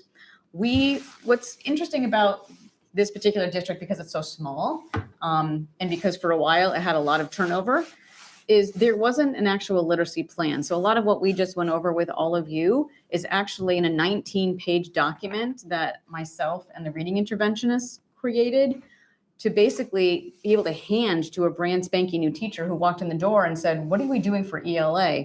Well, here's what we're doing for assessments. And this is what Dibbles does. And this is what DRA does. And this is what the iReady Math is going to do. So that all kind of came out of that. And then, yes, it should be a living document, because again, like you said, right now we might be we only have one data point for math. We might want a different data point. And what would that be? So that, I'm kind of jumping ahead of my presentation early, a little bit later in what I'm talking about here, but Heggerty really came out of a need that the teachers were saying, I still need to know more. It's not enough that my kids are struggling with phonemic awareness. I don't know what to do with them next. So the Heggerty will really kind of start that whole process in pre-K this year around really helping and having fun manipulating sounds and sound segments so that when we get into the foundations, we can really start to look more. And our reading interventionists have said we might actually need a different assessment, another tool to help pull up more. So maybe the quick phonics screener is something that we implement as well. So there's lots of different conversations about being able to get to questions that our teachers have about why is my kid not making progress? They're stuck here. I'm not seeing good. So those are the kinds of things that we're going to constantly be asking. Do we need something different? Do we need another screener? Do we need a different diagnostic? What's going to give you the information that you can then either do with it as a tier 1 with all students, because that's what Heggerty and the foundations is being done. But someone might need a double dose of Heggerty or foundations or something different in tier 2 that the classroom teacher might do in small group or a reading interventionist might do in a pull out or push in session. So very exciting. Just because you brought up Heggerty as an example, are we starting Heggerty in K this year? Pre-K and K, yes. Pre-K and K? Pre-K, K, and 1, actually all 3. Thank you. You're welcome. Do you want to ask questions before I have to? Nope. So thank you. I know it's work to put these together, but I think we also all know and appreciate that you guys are talking about this all the time. It's just the time to like get us up to speed and understanding, and we appreciate that. I loved hearing the sort of little micro story about the teacher who was like, oh, I didn't know that. And I'm curious, what are we doing so that all teachers have those aha moments? Because sometimes you get there on your own, but not everybody looks at data that way. So what does the district do to make sure that everybody kind of has that opportunity to really light up from what they're learning? So at least at the elementary level, October 4th, we have our consultant who was doing guided reading last year. She's still an incredible resource. She's going to come in and actually help chair some of our data meetings. So part of what's going to be really exciting for us is, yes, you have all of this data. We have the DIBBLs, we have the DRA, we might have some foundations or Heggerty data. So once we're looking at that data, then it's like, okay, it's not enough just to say, okay, now I have this small group that needs this. Now we can really target what specifically that teacher then needs to be working on to get more of a shift, to get more of a move. That's been the bigger piece that I think our teachers have been kind of struggling with. It's, okay, so I have a group that's not reading at grade level. Now I just need to get them up to speed, but what specifically should I be doing with them? Well, through some of this data, we really can target what that intervention or what that small group instruction should be looking like for 2 weeks, for 4 weeks. And then you're checking in to make sure that that intervention that you've been using is working. If it's working, then you keep doing it. If it's not, then we need to step back and go, that's not working well. I thought this was going to be good, but maybe there's another resource, maybe there's another tool, maybe there's another strategy. And that's where a lot of our reading interventionists is going to be helpful because they have so many tools. They have so many different things that they're like, I have lots of resources, and getting them to be more in the mix of those conversations. So yes, we do our benchmarking 3 times a year, but the progress monitoring, those check-ins are also happening in a timed 4-6-week time frame, so we can check to see if what we're trying and what we're doing is actually working. And I know Connor's going to come back and answer too, but this ties in with what my second question was, which is, you guys mentioned teachers talking to teachers. How, when, and how often? So how do you motivate that? How do you plan? Is it planned and scheduled? Are you expecting it to happen culturally? Like, what's that look like? At the elementary level, I have to use my 2 PD days, my staff meeting days. So our first staff meeting with the ESPs is just doing stuff together, but the second Monday is always just with the classroom teachers and the related arts people, but they're all the teachers themselves. That is where that type of work is going to be brought in. In fact, that's actually our September staff meeting agenda item. It's, what are you using? Bringing some of the things that you've been tried and trues, because most of the time they don't have an opportunity to sit around and have those conversations and share out what this is the kind of thing I really do for fluency. Everyone bring in your fluency ideas. What do you do for fluency? Or what are you doing for reading comprehension? Or what are you doing for phonemic awareness? So really kind of tailoring those types of conversations. Those are going to be what our staff meetings are going to be on the second Mondays. And at the secondary level, because we have, like one teacher who teaches 9th grade math and one teacher who teaches 10th grade math. It's more siloed. So when we do data meetings, we break out not just by math, but we do math and science, and we do ELA and social studies as the primary groups, and they look at the data together and they talk about it together and what it means. Because oftentimes, you'll have, if you have your ELA teachers looking at data, the history teacher can say, well, we analyze primary sources, and we do these things, and this is how we can do that in our classroom as well. We can work together to get there. The extension of that is that the work that we're going to be doing this year, and I'll talk about this in my update a little bit, about the focus on cross-curricular planning for teachers to get together and do that, is when they're planning those cross-curricular units and those cross-curricular lessons, they have this data to look at. So when they're saying, okay, we're going to be looking at in Spanish class, we're going to be looking at this war in Argentina, and they're going to be doing that in history too. They have that data to look at to say, okay, when we're reading and analyzing those sources and reading nonfiction texts, this is where we need to be focusing on. Same thing with math and science. If there are strands within math that complement science as they're designing those lessons, they can say, okay, we know that this group of students has this particular area of need. We can focus some of the work that we do on that specific area. So they're not just getting it in one spot; they're getting it across the curriculum. And those are great discussions that we started to have last year. They were really, really worthwhile, and they had a direct benefit to students. Awesome. Okay, so that was our first little deep dive. I'm excited to hear about homework next month. In the essence of time and interest, I want to take a look at administrative reports. Would the committee be okay if the superintendent went straight into personnel? Have you been able to read his update otherwise?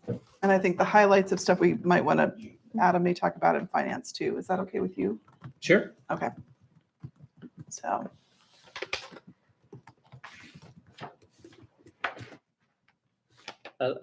One prior highlight, though, I'd just say is that we do seem to have a good fix on roof repair right now. So everything is holding. I'm not gonna- And that's really something with the way the weather has been. A lot of wood knocking. Like everyone in the room. So actually, since I've written this, some of this has changed. We do still have a vacancy at the Smith Academy for an ESP. We're doing some patching among the staff that are there. We now have a biology teacher, so a licensed candidate who will be starting. Did she give a date? I know she called today. I didn't take that call, but. You said ESP? No, the biology teacher. Oh, she'd be starting on Friday. She'll be starting on Yes. Friday. Yeah. So that works good. Yeah, that's great. We do have a part-time kitchen vacancy at HES that's needed, and of course substitutes are always needed. So, and then resignations. You want me to read them or? So we have Allison's. Oh, We're good. I Okay. was just like making sure we know what we need. Yeah. Did I miss anybody? I think I got everybody for vacancies. Okay. And then I'm going to talk about the enrollment and retention update. Sure. So, essentially, we didn't meet our target for enrollment in school choice, but I think we're doing a pretty good job.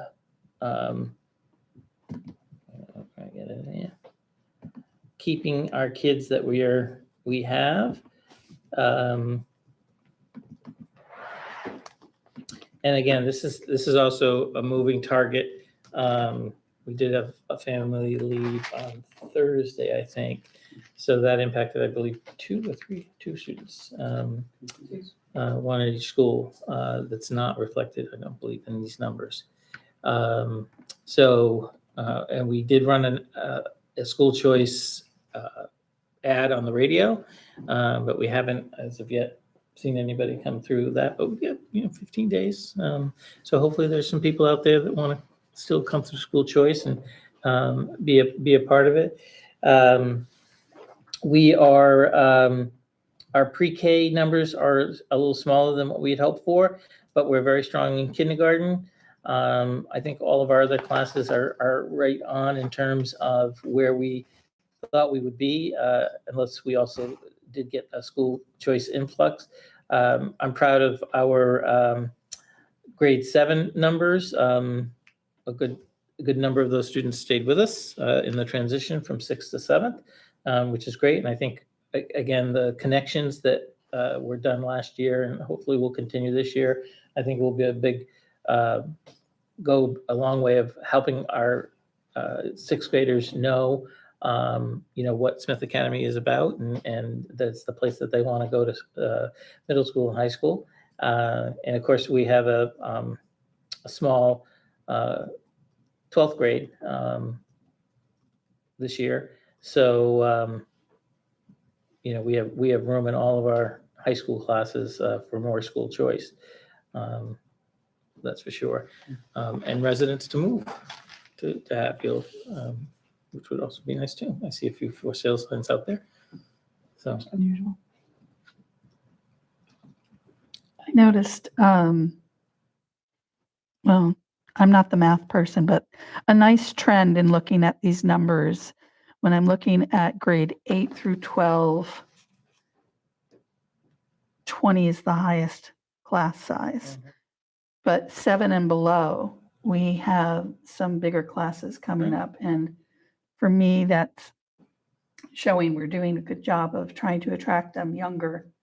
And now it's about retaining them and keeping them. And I think the job that you've been doing over the last year of the 2 schools, combining more and entertaining the younger grades more, has been helping, and it'll pay off. Not overnight, but yes. No, but I'm, It's 1 year at a time. I mean, Yeah. when you talk about, a sports team, and if you have a feeder program, I'm looking at those elementary numbers as our feeder program going into Smith Academy. I mean, we did have a number of years here because those Smith Academy numbers are lower. But I think we have some hope for I would- future years. I would say the bright spot when I sat down and did do all the math on this last night, I kind of looked at it, is the significant improvement at Smith Academy in retention. And so I think we need to just be really candid and honest. We didn't hit our numbers. We did not. We really didn't. We had 40 applicants for school choice and 13 enrolled. So there's revenue impact on that we're going to have to plan for all this year, and it's not going to be fun. And we just need to go in eyes wide open on that and keep up recruitment because I get that October will be our deadline, but come spring we need to have plans and we need to start earlier. Yeah. So there's that, and we need to address the pre-K situation because right now, we had a shift of about 23 students year on year. 7 kids went to Voc. Like, okay, it's a different path. And our pre-K numbers are down by 11 compared to last year. And if you take just those 2 things, that's like almost 80% of where we're off, is those that went to Smith Voc and not having a full pre-K. And so I won't steal Adam's thunder. We can talk about like looking at that, like we need to keep addressing how do we pull in more pre-K kids. It's not just us, right? I mean, Right, and there is a literal birth rate issue related to the pandemic that we have to think about. And so our 3-year-old, we actually have a pretty young preschool this year. We had a lot that went to kindergarten from our preschool this past year. So we have very few 4-year-olds in our preschool, mostly 3-year-olds. And so it'll be interesting to see the bust or boom in Hatfield related to the pandemic babies, because that is certainly a factor. Implication being we'll have a small kindergarten class Yeah. next year. Unknown, because Possibly, this yeah. past year we had a lot come in for choice. Yeah, we So it filled right up to 30 very quickly. So our preschool numbers are down by 11 this year, and preschool enrollment is closed, or potentially could we still get? We can still take So preschool. per policy, we have our slots for early intervention. And then if they were of age in August but chose to go somewhere else or didn't, we'd work it through the policy. So we certainly can continue to accept of age kids from in town or out of town. So in the spirit of transparency, because I know there are people who are really keen to know our numbers, I just want to say I would also like to see us take a look, particularly within the elementary, to when and why we are losing resident students. At Smith Academy, it's really clear that it's pretty much folk. There's some onesie twosies, but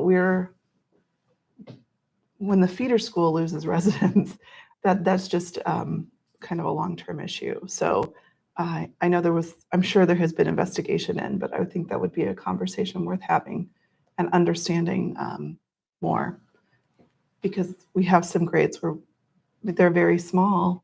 We can't, when we lose residents, that's. One thing that it hasn't happened, this is only my 3rd year, but we had a handful leave and come moving from out of state this year, into moving into Hatfield or moving out of Hatfield, out of state. So that is, I'm not sure what that is, but. Last year we had a boon of new residents. At the elementary school had 10 new residents. That was awesome. And this year we lost 11. So, and that's not to say all of those moved. That's, part of that can be preschool. Like there's a lot in those numbers. It's not just like 11 kids walked out the door. That's not what I'm saying, but I would rather we figured that out sooner than later. And I think you guys are doing a lot of stuff that will help keep students. And I hope we continue to talk about that through the year, so that I think there is some chatter in town that we can educate to help correct some of the chatter. So, any other questions on enrollment? Anything else you guys wanted to say about enrollment? Okay, warrants. I think Riley told us about warrants in an email.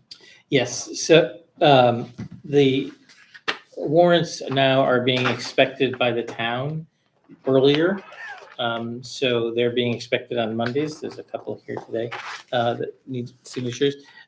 So we need school committee signatures on Thursday and Friday at the latest. She's obviously going to change her schedule to make it available. So you'll probably get an email on Wednesdays now that she may have some available, and then Thursday and Friday are the days to come in and sign. Is there anyone who wants to address whether 2 signatories is sufficient? I just figured I would put that. We changed that a year ago. I just want to open it up for if there's anyone that feels like we need to go back to 3. If there's any interest, I feel like the oversight is okay. Okay. You get to tell me about your goals. So I put in draft goals that they're in the and I welcome your feedback. They're essentially connected to goals that things that we've already kind of talked about a little bit here.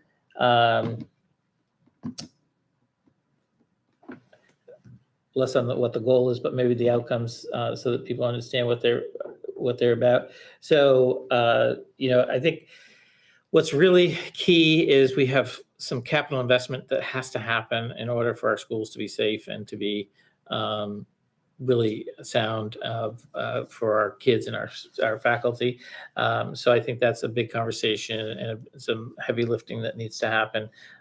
It's obviously all about what resources are available for these projects, but these are the expensive projects that we need to get done in terms of things.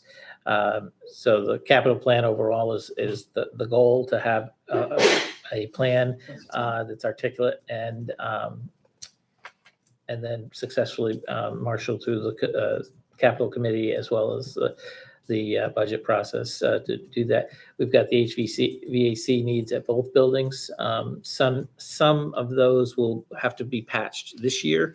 We can't wait. The heat exchange piece at the Smith Academy is something I can't wait on. We won't have heat in the gym. There is this grant that's out there. They have not published, I looked again today, they have not published the materials yet for that. And so as soon as they do, we'll be assembling a team to write that and get that addressed. That would be a huge win for the town because it would pay for the roof replacement as well as the solar project, piece as well. And then, in terms of making sure that we have a school that's attractive for students to come to and for parents to see when they come thinking about schools, we really have got to do something about the rugs and floors at Smith Academy and overall the paint, the walls. I think we're trying our best to patch things, but we really need an overall painting plan, and Connor and our custodian at the high school are working to develop that. But we need to fund the painting and the people to do that, to make that happen. So that's going to be a critical piece. Secondly, just looking at the business pieces, as we think about, making sure that there are practices in place, and there are historical practices. There are also some practices that we need to codify and make sure that we have written down for transitions that will take place. And so I want to make sure that we have a good procurement guide and a good business practice written down. Some of this is already in motion, but I think it's good to write down that it will be an outcome for the end of this year. And then for curriculum, we need to get writing. We need to get people together and we do have a good solid committee. So I hope to have an ELA. It'll probably be a scope and sequence is what we'll have enough man hours to be able to do and do well. But we've already had a training. We're going to do some training of all staff at a faculty meeting in the near future in October and November, so that other units of study can be in the same vein. So we're, again, talking the same language around understanding by design, which is a format we've tentatively adopted. But my goal is for this year is to have the ELA one done for reading, writing, listening, and speaking. And I'm going to look at math as well, because I think that should be a little easier to pull together with a smaller group of people. But I think we can do, we've got to get the ELA one done sooner rather than later. You need to update goal 2 and 3 to the year 24. It's just a small typo. Some of them I would suggest can't. But goal number 1, I don't think you can afford to wait to have that done to May 1 because you will have missed the capital cycle. Well, but that includes the budget ATM as well. But yeah, Okay. The plan will be well developed before then, but we won't know if it's successful financially yet. Committee feedback?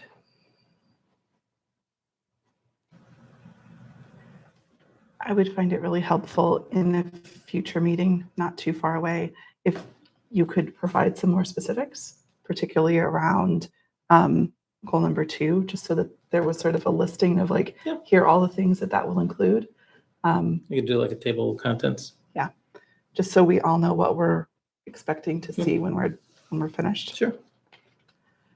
And to put more specific dates to track the particular items in goal number 1, just because I want to make sure that we're on the front end of all that. We Yeah. don't- Some of those come from the town, but yeah, I can Yes. get to that. Yeah, I'm just making sure we're Should on probably line have with those the out pretty dates. soon. And go from last year's. That's a good start. Okay, anything else, committee? Okay, thank you for bringing those forward. Oh, Dr. Brivner, can we take you out of order? And can you pick your favorite update from your wealth of information that you have shared in writing? Probably that I was able to geek out with folks on the district day and present on MTSS, which is what I did my dissertation on. So, so that was a good way to, we heard the feedback from folks last year, and then during the year, I did some work, particularly at the elementary school at faculty meeting. Where people were wrapping their heads around new language. I mean, really, we do a lot of great things. We had a lot of things in place, but to identify what is each tier and how do we move and how do we incorporate things like universal understanding by design and universal design for learning and special education and all these other things that we put in.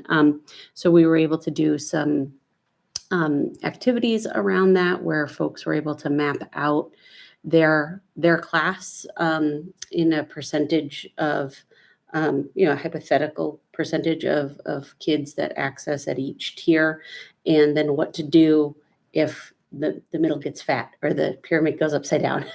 And some of that we were able to give examples on of, like when I started, and Connor and I were working at the elementary school, our reading interventionists had 130 kids on their caseload. So we were fat and upside down and all these other things. And they knew it and were working with us to try and adapt that.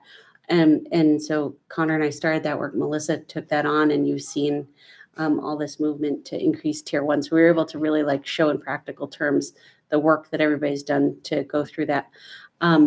It seemed pretty well received, and we were able to just go over all sorts of things, and I didn't geek out too hard, but pretty hard.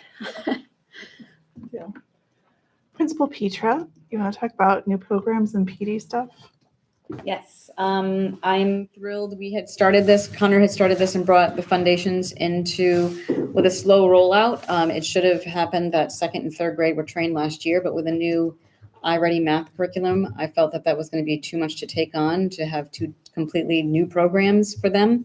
So this past August, both 2nd and 3rd grade teachers have been trained. This foundations program does go from K to 3. So now that they're all have had the same training.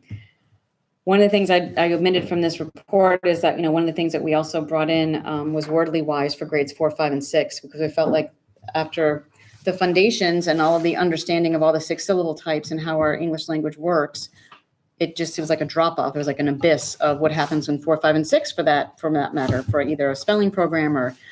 So we collectively, they tried 3 different. We kind of looked at and piloted a little bit for a couple of weeks, and Wordly Wise, hands down, was the one that they wanted to implement. So grades 4, 5, and 6 are all collectively doing Wordly Wise.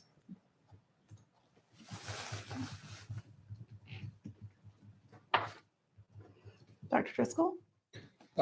Sure. So I can talk a little bit about the new programs, and I spoke a little bit about the PD plan that we have. So I think I'll skip over that, the focus that we have this year. But in terms of new programs, we brought French back in the 8th grade. There was significant interest. So we have French 1 that's running this year. So that'll go up through. And if there's interest, we're able to run that going forward, which is great.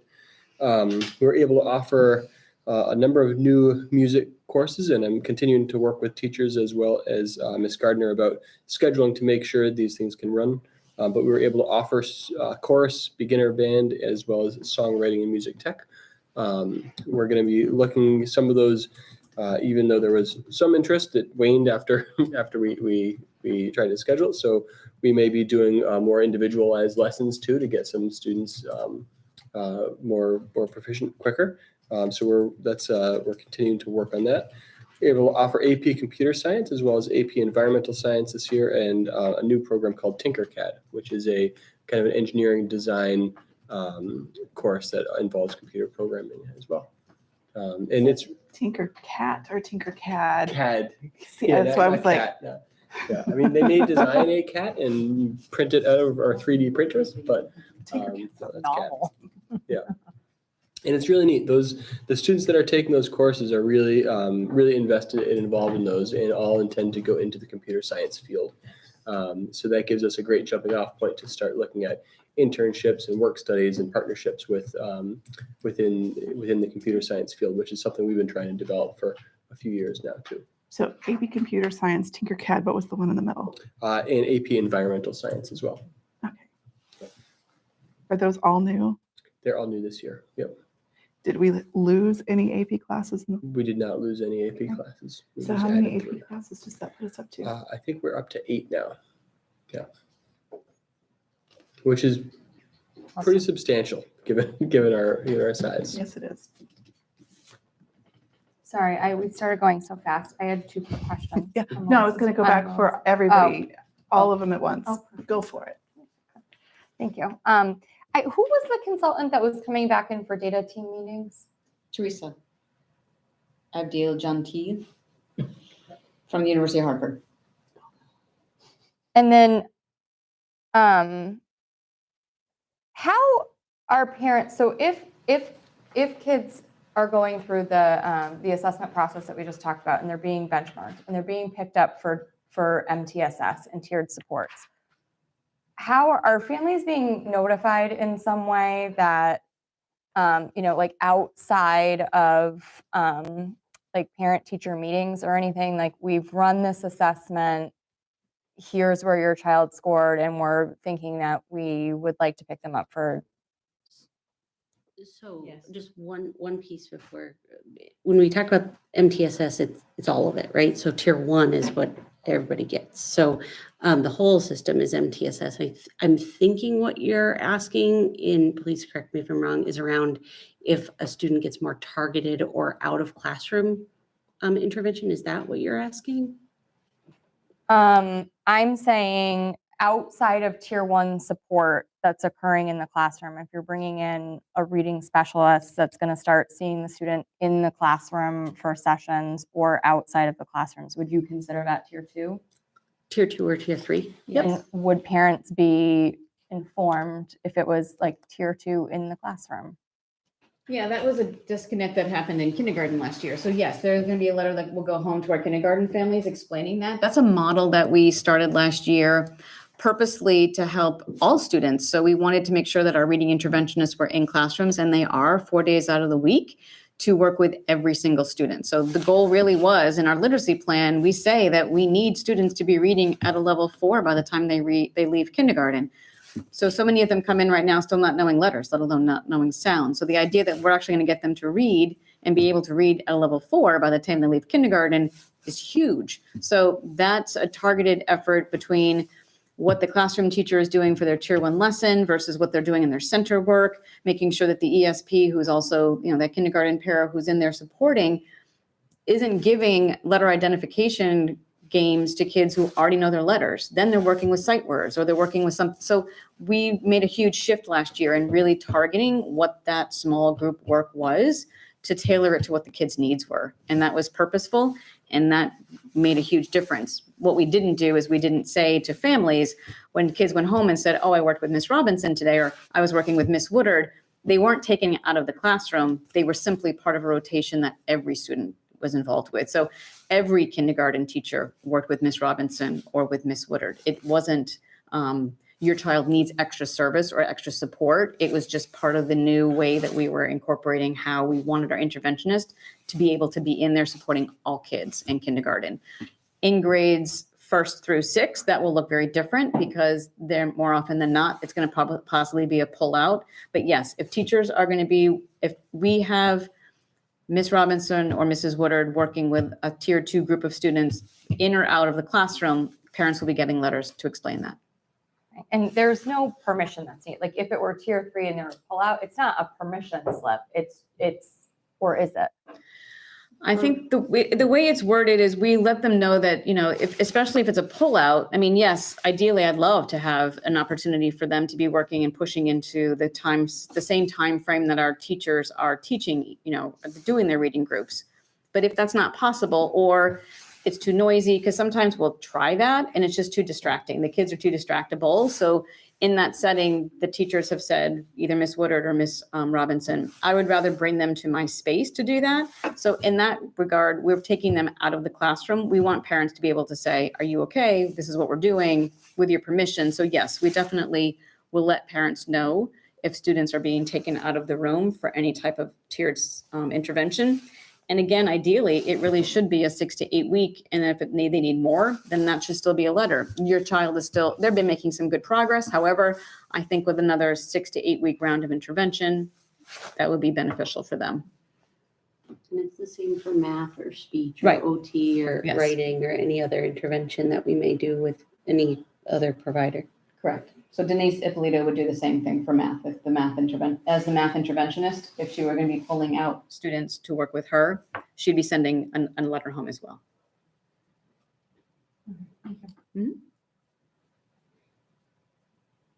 Any other questions on the administrative reports? Okay. I didn't see any updates made yet to the district improvement plan. So we'll have updates to catch us all the way up to October when we sit down next. Mhm. Great. Can I say one thing? Mhm. I find it so helpful when every line specifies if it's specific to HES, SA, or the whole district. We ebb and flow with how much we do that. On the So- on the curriculum update or the On On the the DIP, Yep. yeah. Yep. Because sometimes, like, I see like a PD thing and I'm not clear on if that was for everyone or That's for true. one school. I mean, I go through and add that even on the calendar of event stuff because it comes in. I'm like, does everybody have a half day or does only one group have a half? Like, Right. Right. it'd be a good practice. Yep. On everything. Okay. Mr. Sullivan, you want to check in on the school Yeah. finance? Being mindful of the time, I'm just going to pick out some highlights here, but you all have a copy of my report. Finishing up FY23, we met this morning, and finishing up FY23, we finished out with about $3,000 left over in our coffers. So we eked out the year. Chrissy and I did discuss with Mr. Wood reasons for any large last-minute transfers in any of the line items, in particular with the IT contract and with elementary substitutes.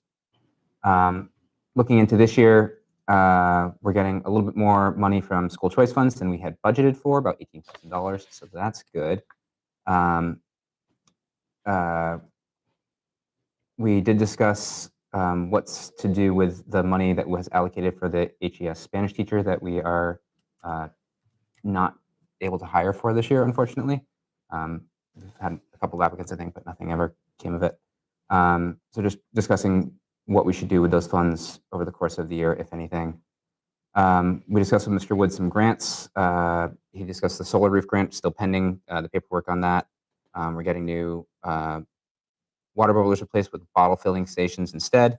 And the super highlight is thanks to Molly, we had budgeted for $35,000 for circuit breaker funds, and we're getting $106,000. So that is a huge bonus to our circuit breaker funds. But we do have some new costs associated with that, so that those monies are expected to cover a good portion of. Mr. Wood's looking for a quote to replace the air handler in the gym. We discussed whether or not we're going to have to approach the town for a capital request for this because it will be a greater than $10,000 expense.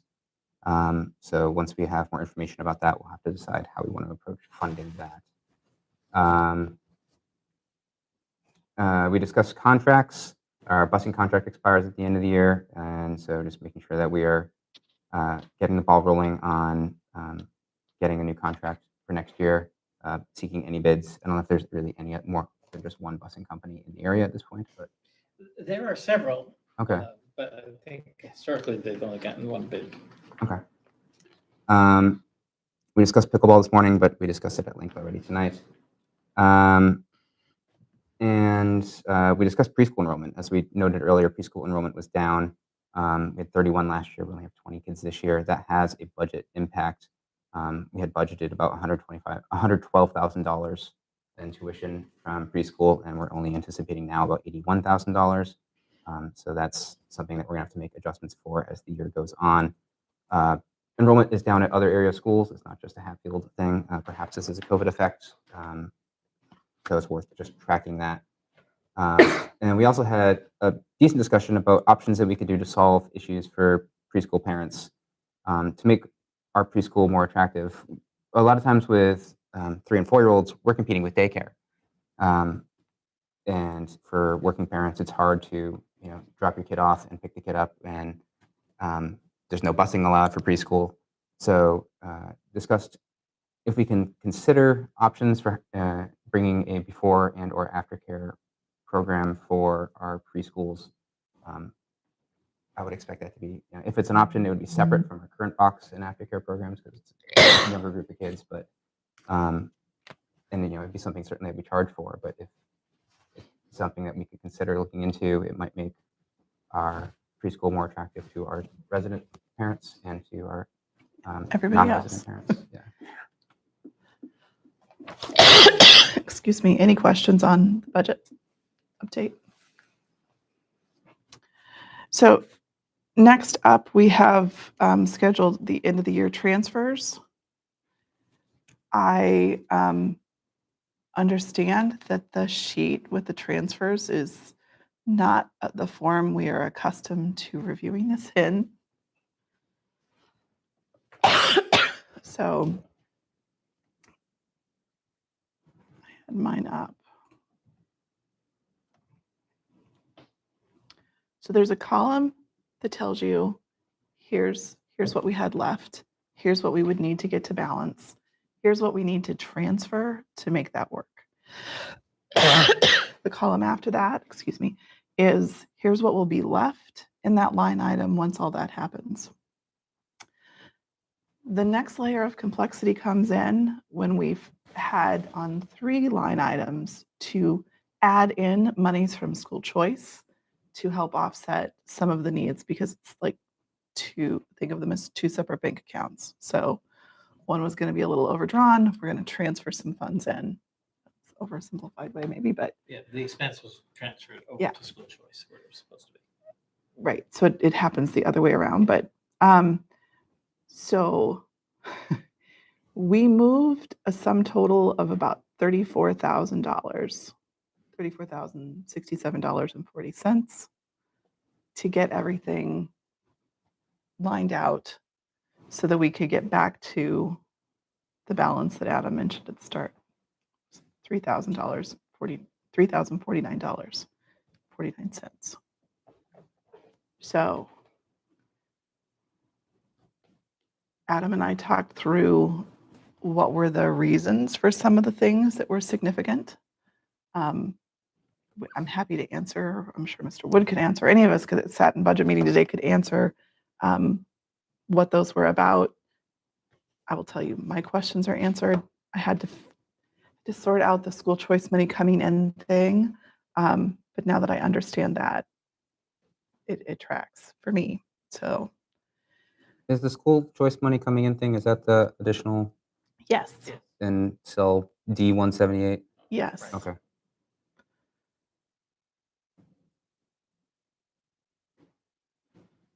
And the difference in that is how the 5,000 became 3. Like that accounts for that little shift that's down in row 178 for everybody who's playing along on the sheet. So if there are no additional questions, Is there a motion to approve the budget transfers that will help us complete fiscal year 23? I will make the motion to make the budget transfers as presented on this sheet. Is there a second? I will second. Okay. All in favor of making the budget transfers as presented? Aye. Aye. Okay. That was I heard a 5-0. Moving on to the policy subcommittee. Before we move from that, Sure. if we have to do this again, any kind It of, can't come back like this.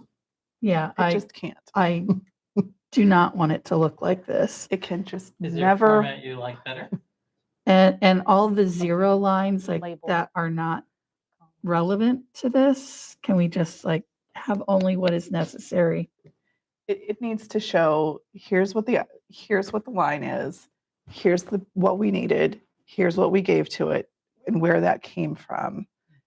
Right now the document shows everything going both ways simultaneously. Yeah, it's That's too really confusing. There's like confusing to missing read. headings, there's phantom columns. There's documentation in the cells that isn't called out and spelled out, which is like, so if we have to come It's ask, really hard to read. yeah, it makes it hard to read it. It makes it hard to know when we go to cross-check something, things don't add up and we have to come ask what it was.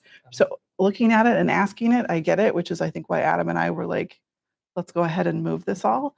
But we have to find a new form. Are you familiar with the budget transfer sheets that Riley used to do that were basically like just 4 columns and it only listed? I bet you Riley still has some that she can show you those samples and We used that 3 transfers ago. yeah, well, yeah, well, we need to. There were just so many in this one. That's why I Yeah. did Yeah. expediency on my side. And I think we've talked about some other ways in school finance that we're going to start right-siding things earlier, which would be easier for us to help monitor that we don't overspend. And so I think that practice will also help minimize this, just because there won't be a crash at the end of the year of Mhm. making all that stuff come out in the wash. Okay, Thank you. so moving on to the policy team. Okay, so the policy subcommittee was able to meet. We made a lot of headway on a lot of things, not on every single thing that's in here, but I'm just going to walk us through real quickly. So first, on our review of sort of older policies, we have EEA, EA, and EEA, EA-1. My goodness. So this is about bus driver examination and training, and then also drug and alcohol testing for school bus and commercial vehicle drivers. So these are first readings. We are going to recommend changing this -1, which is like, I don't know, totally inconsistent with all of our other naming, just to EEA, EB. My gosh. And we have made a few edits. We did cross-check with Mass General Law, and we did reach out to the superintendent regarding just clarification around our process. So the changes that we are proposing, we basically, oh gosh, I don't like, all right. We basically just want to write it to be in compliance with how the law is written. The law is actually pretty specific on this topic. If you're able to look at the PDF form, it has if you just look at the Word doc, it's not exactly right. So for example, in the bus driver examination and training, we had lined out that it was like no one under 18, but that's not how Mass General Law writes it, and it's very specific. So we just chose to refer back to the law, and that was it.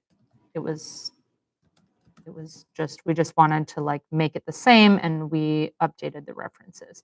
For the drug and alcohol testing, we clarified our process around this, that our current contracts do state that contracted transportation vendors are in charge of this testing process. That is in our current contract as confirmed by the superintendent. So we did add a line clarifying that in here, that our contracted vendors will take care of that when possible. So do you guys have any questions about these two? I have just a kind of a question, not so much about the policy, but Sure.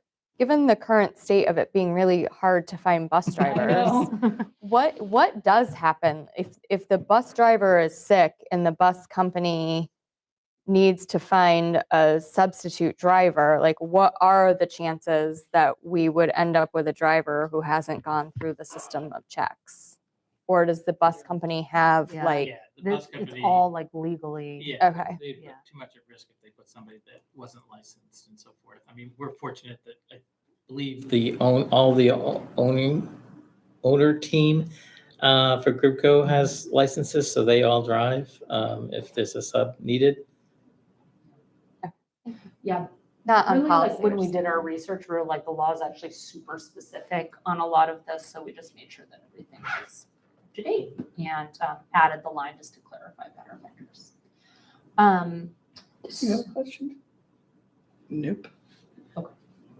Thought I did, but they I answered just it. wanted to add on Yes, the second one, on the one that we're proposing to rename to EEAEB, about the drug and alcohol testing.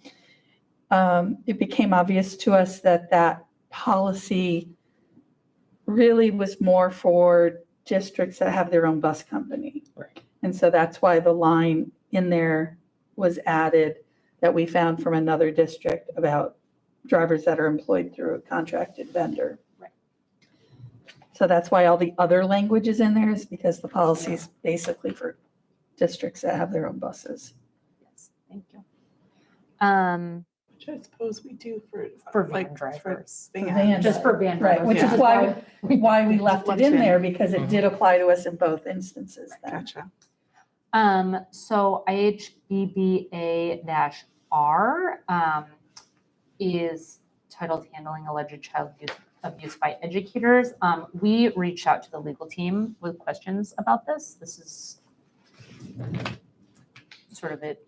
Yeah, we are pending. Okay, so we'll Any have a first reading of that. IKE remained on our list because it has not been updated on the policy manual online, but it was voted to approve our changes in June.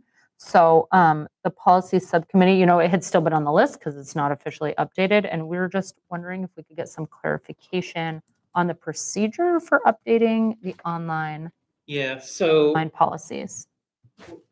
We were gonna wait till they got to the new website so that we could we wouldn't lose any of the updates. So Mhm. anything that was done like in May and June, I didn't update because we had hoped that we would get that rolling. So the new website, we're meeting tomorrow to get everybody trained on the website. So hopefully next week is gonna be the launch. Okay. And we'll just update them all at once. And someone has a list of the ones that. Yeah, I'll just go through our policy folder and Riley Okay. will update them. Thank you. And then the last one, so we were not able to bring forward JLC or social media readings for tonight, but JJH, which is also JJH-R, is about student travel. So I'm gonna pull up my other thing for this so I can see it better. JJH, we reviewed, we cross-checked with MASC and with other policies, and it's like almost word for word with other districts. Everything remains relevant. We didn't really see a need to make any particular changes to that. I know we discussed in the past that we're hoping in the future to move some of these -Rs into like a policy procedure manual or something like that, but because we were updating the outdated JJH, we also wanted to take a look at JJHR. We made two changes.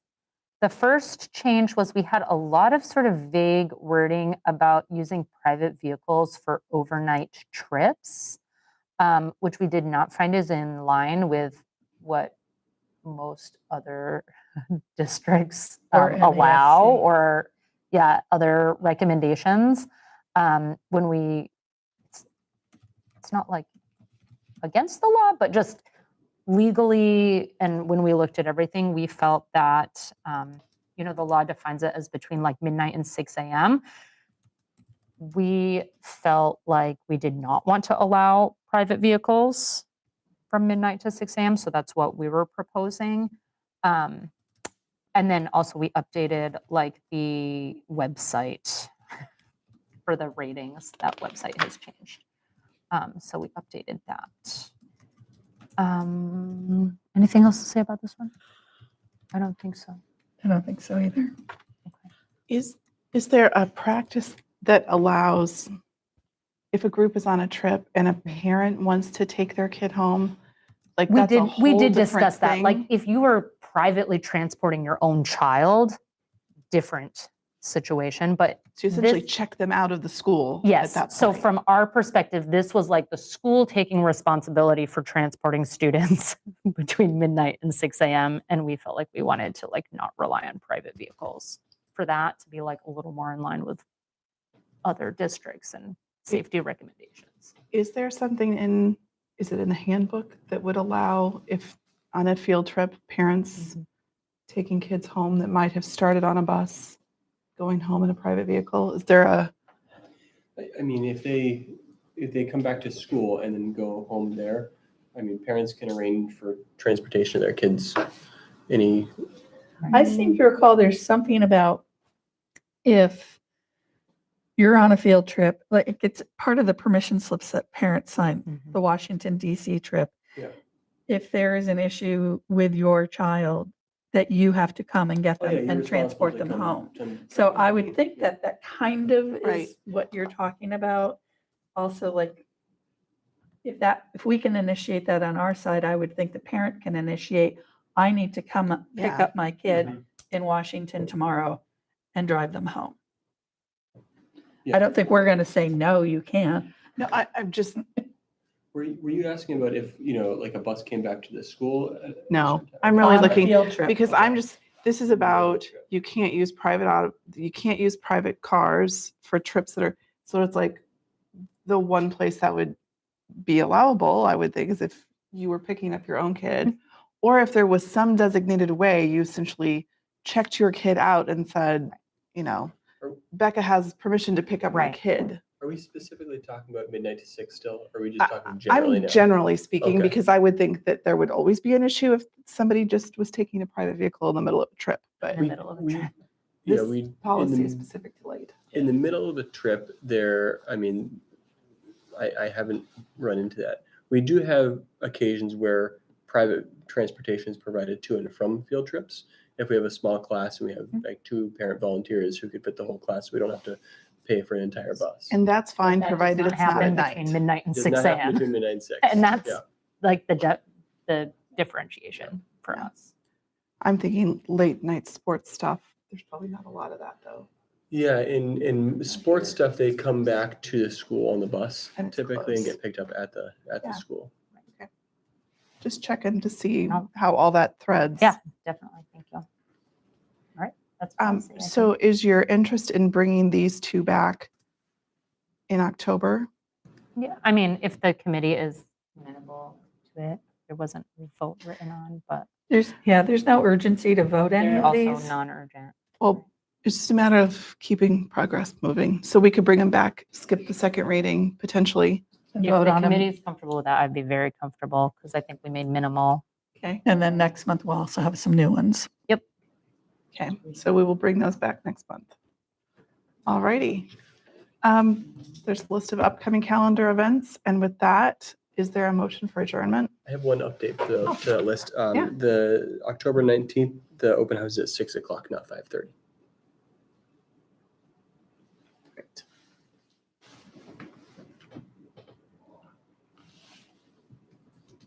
And is yours the traditional open house where there's a presentation to start and then the parents go? A little presentation to start, and then we'll have every parent will get their kid's schedule and go 15 minutes or 10 minutes in each class. Okay. Yep. Maybe as that comes closer, you can give that information to parents, Mhm. like thinking all the new 7th grade parents Oh, or yeah. new kids to our school No, we'll make sure that so that all gets out. everyone understands what to expect. Yep. Okay. Is there a motion to So adjourn? moved. A second? Second. All in favor? Aye. Thank you all very much. Thank you. I'm gonna share.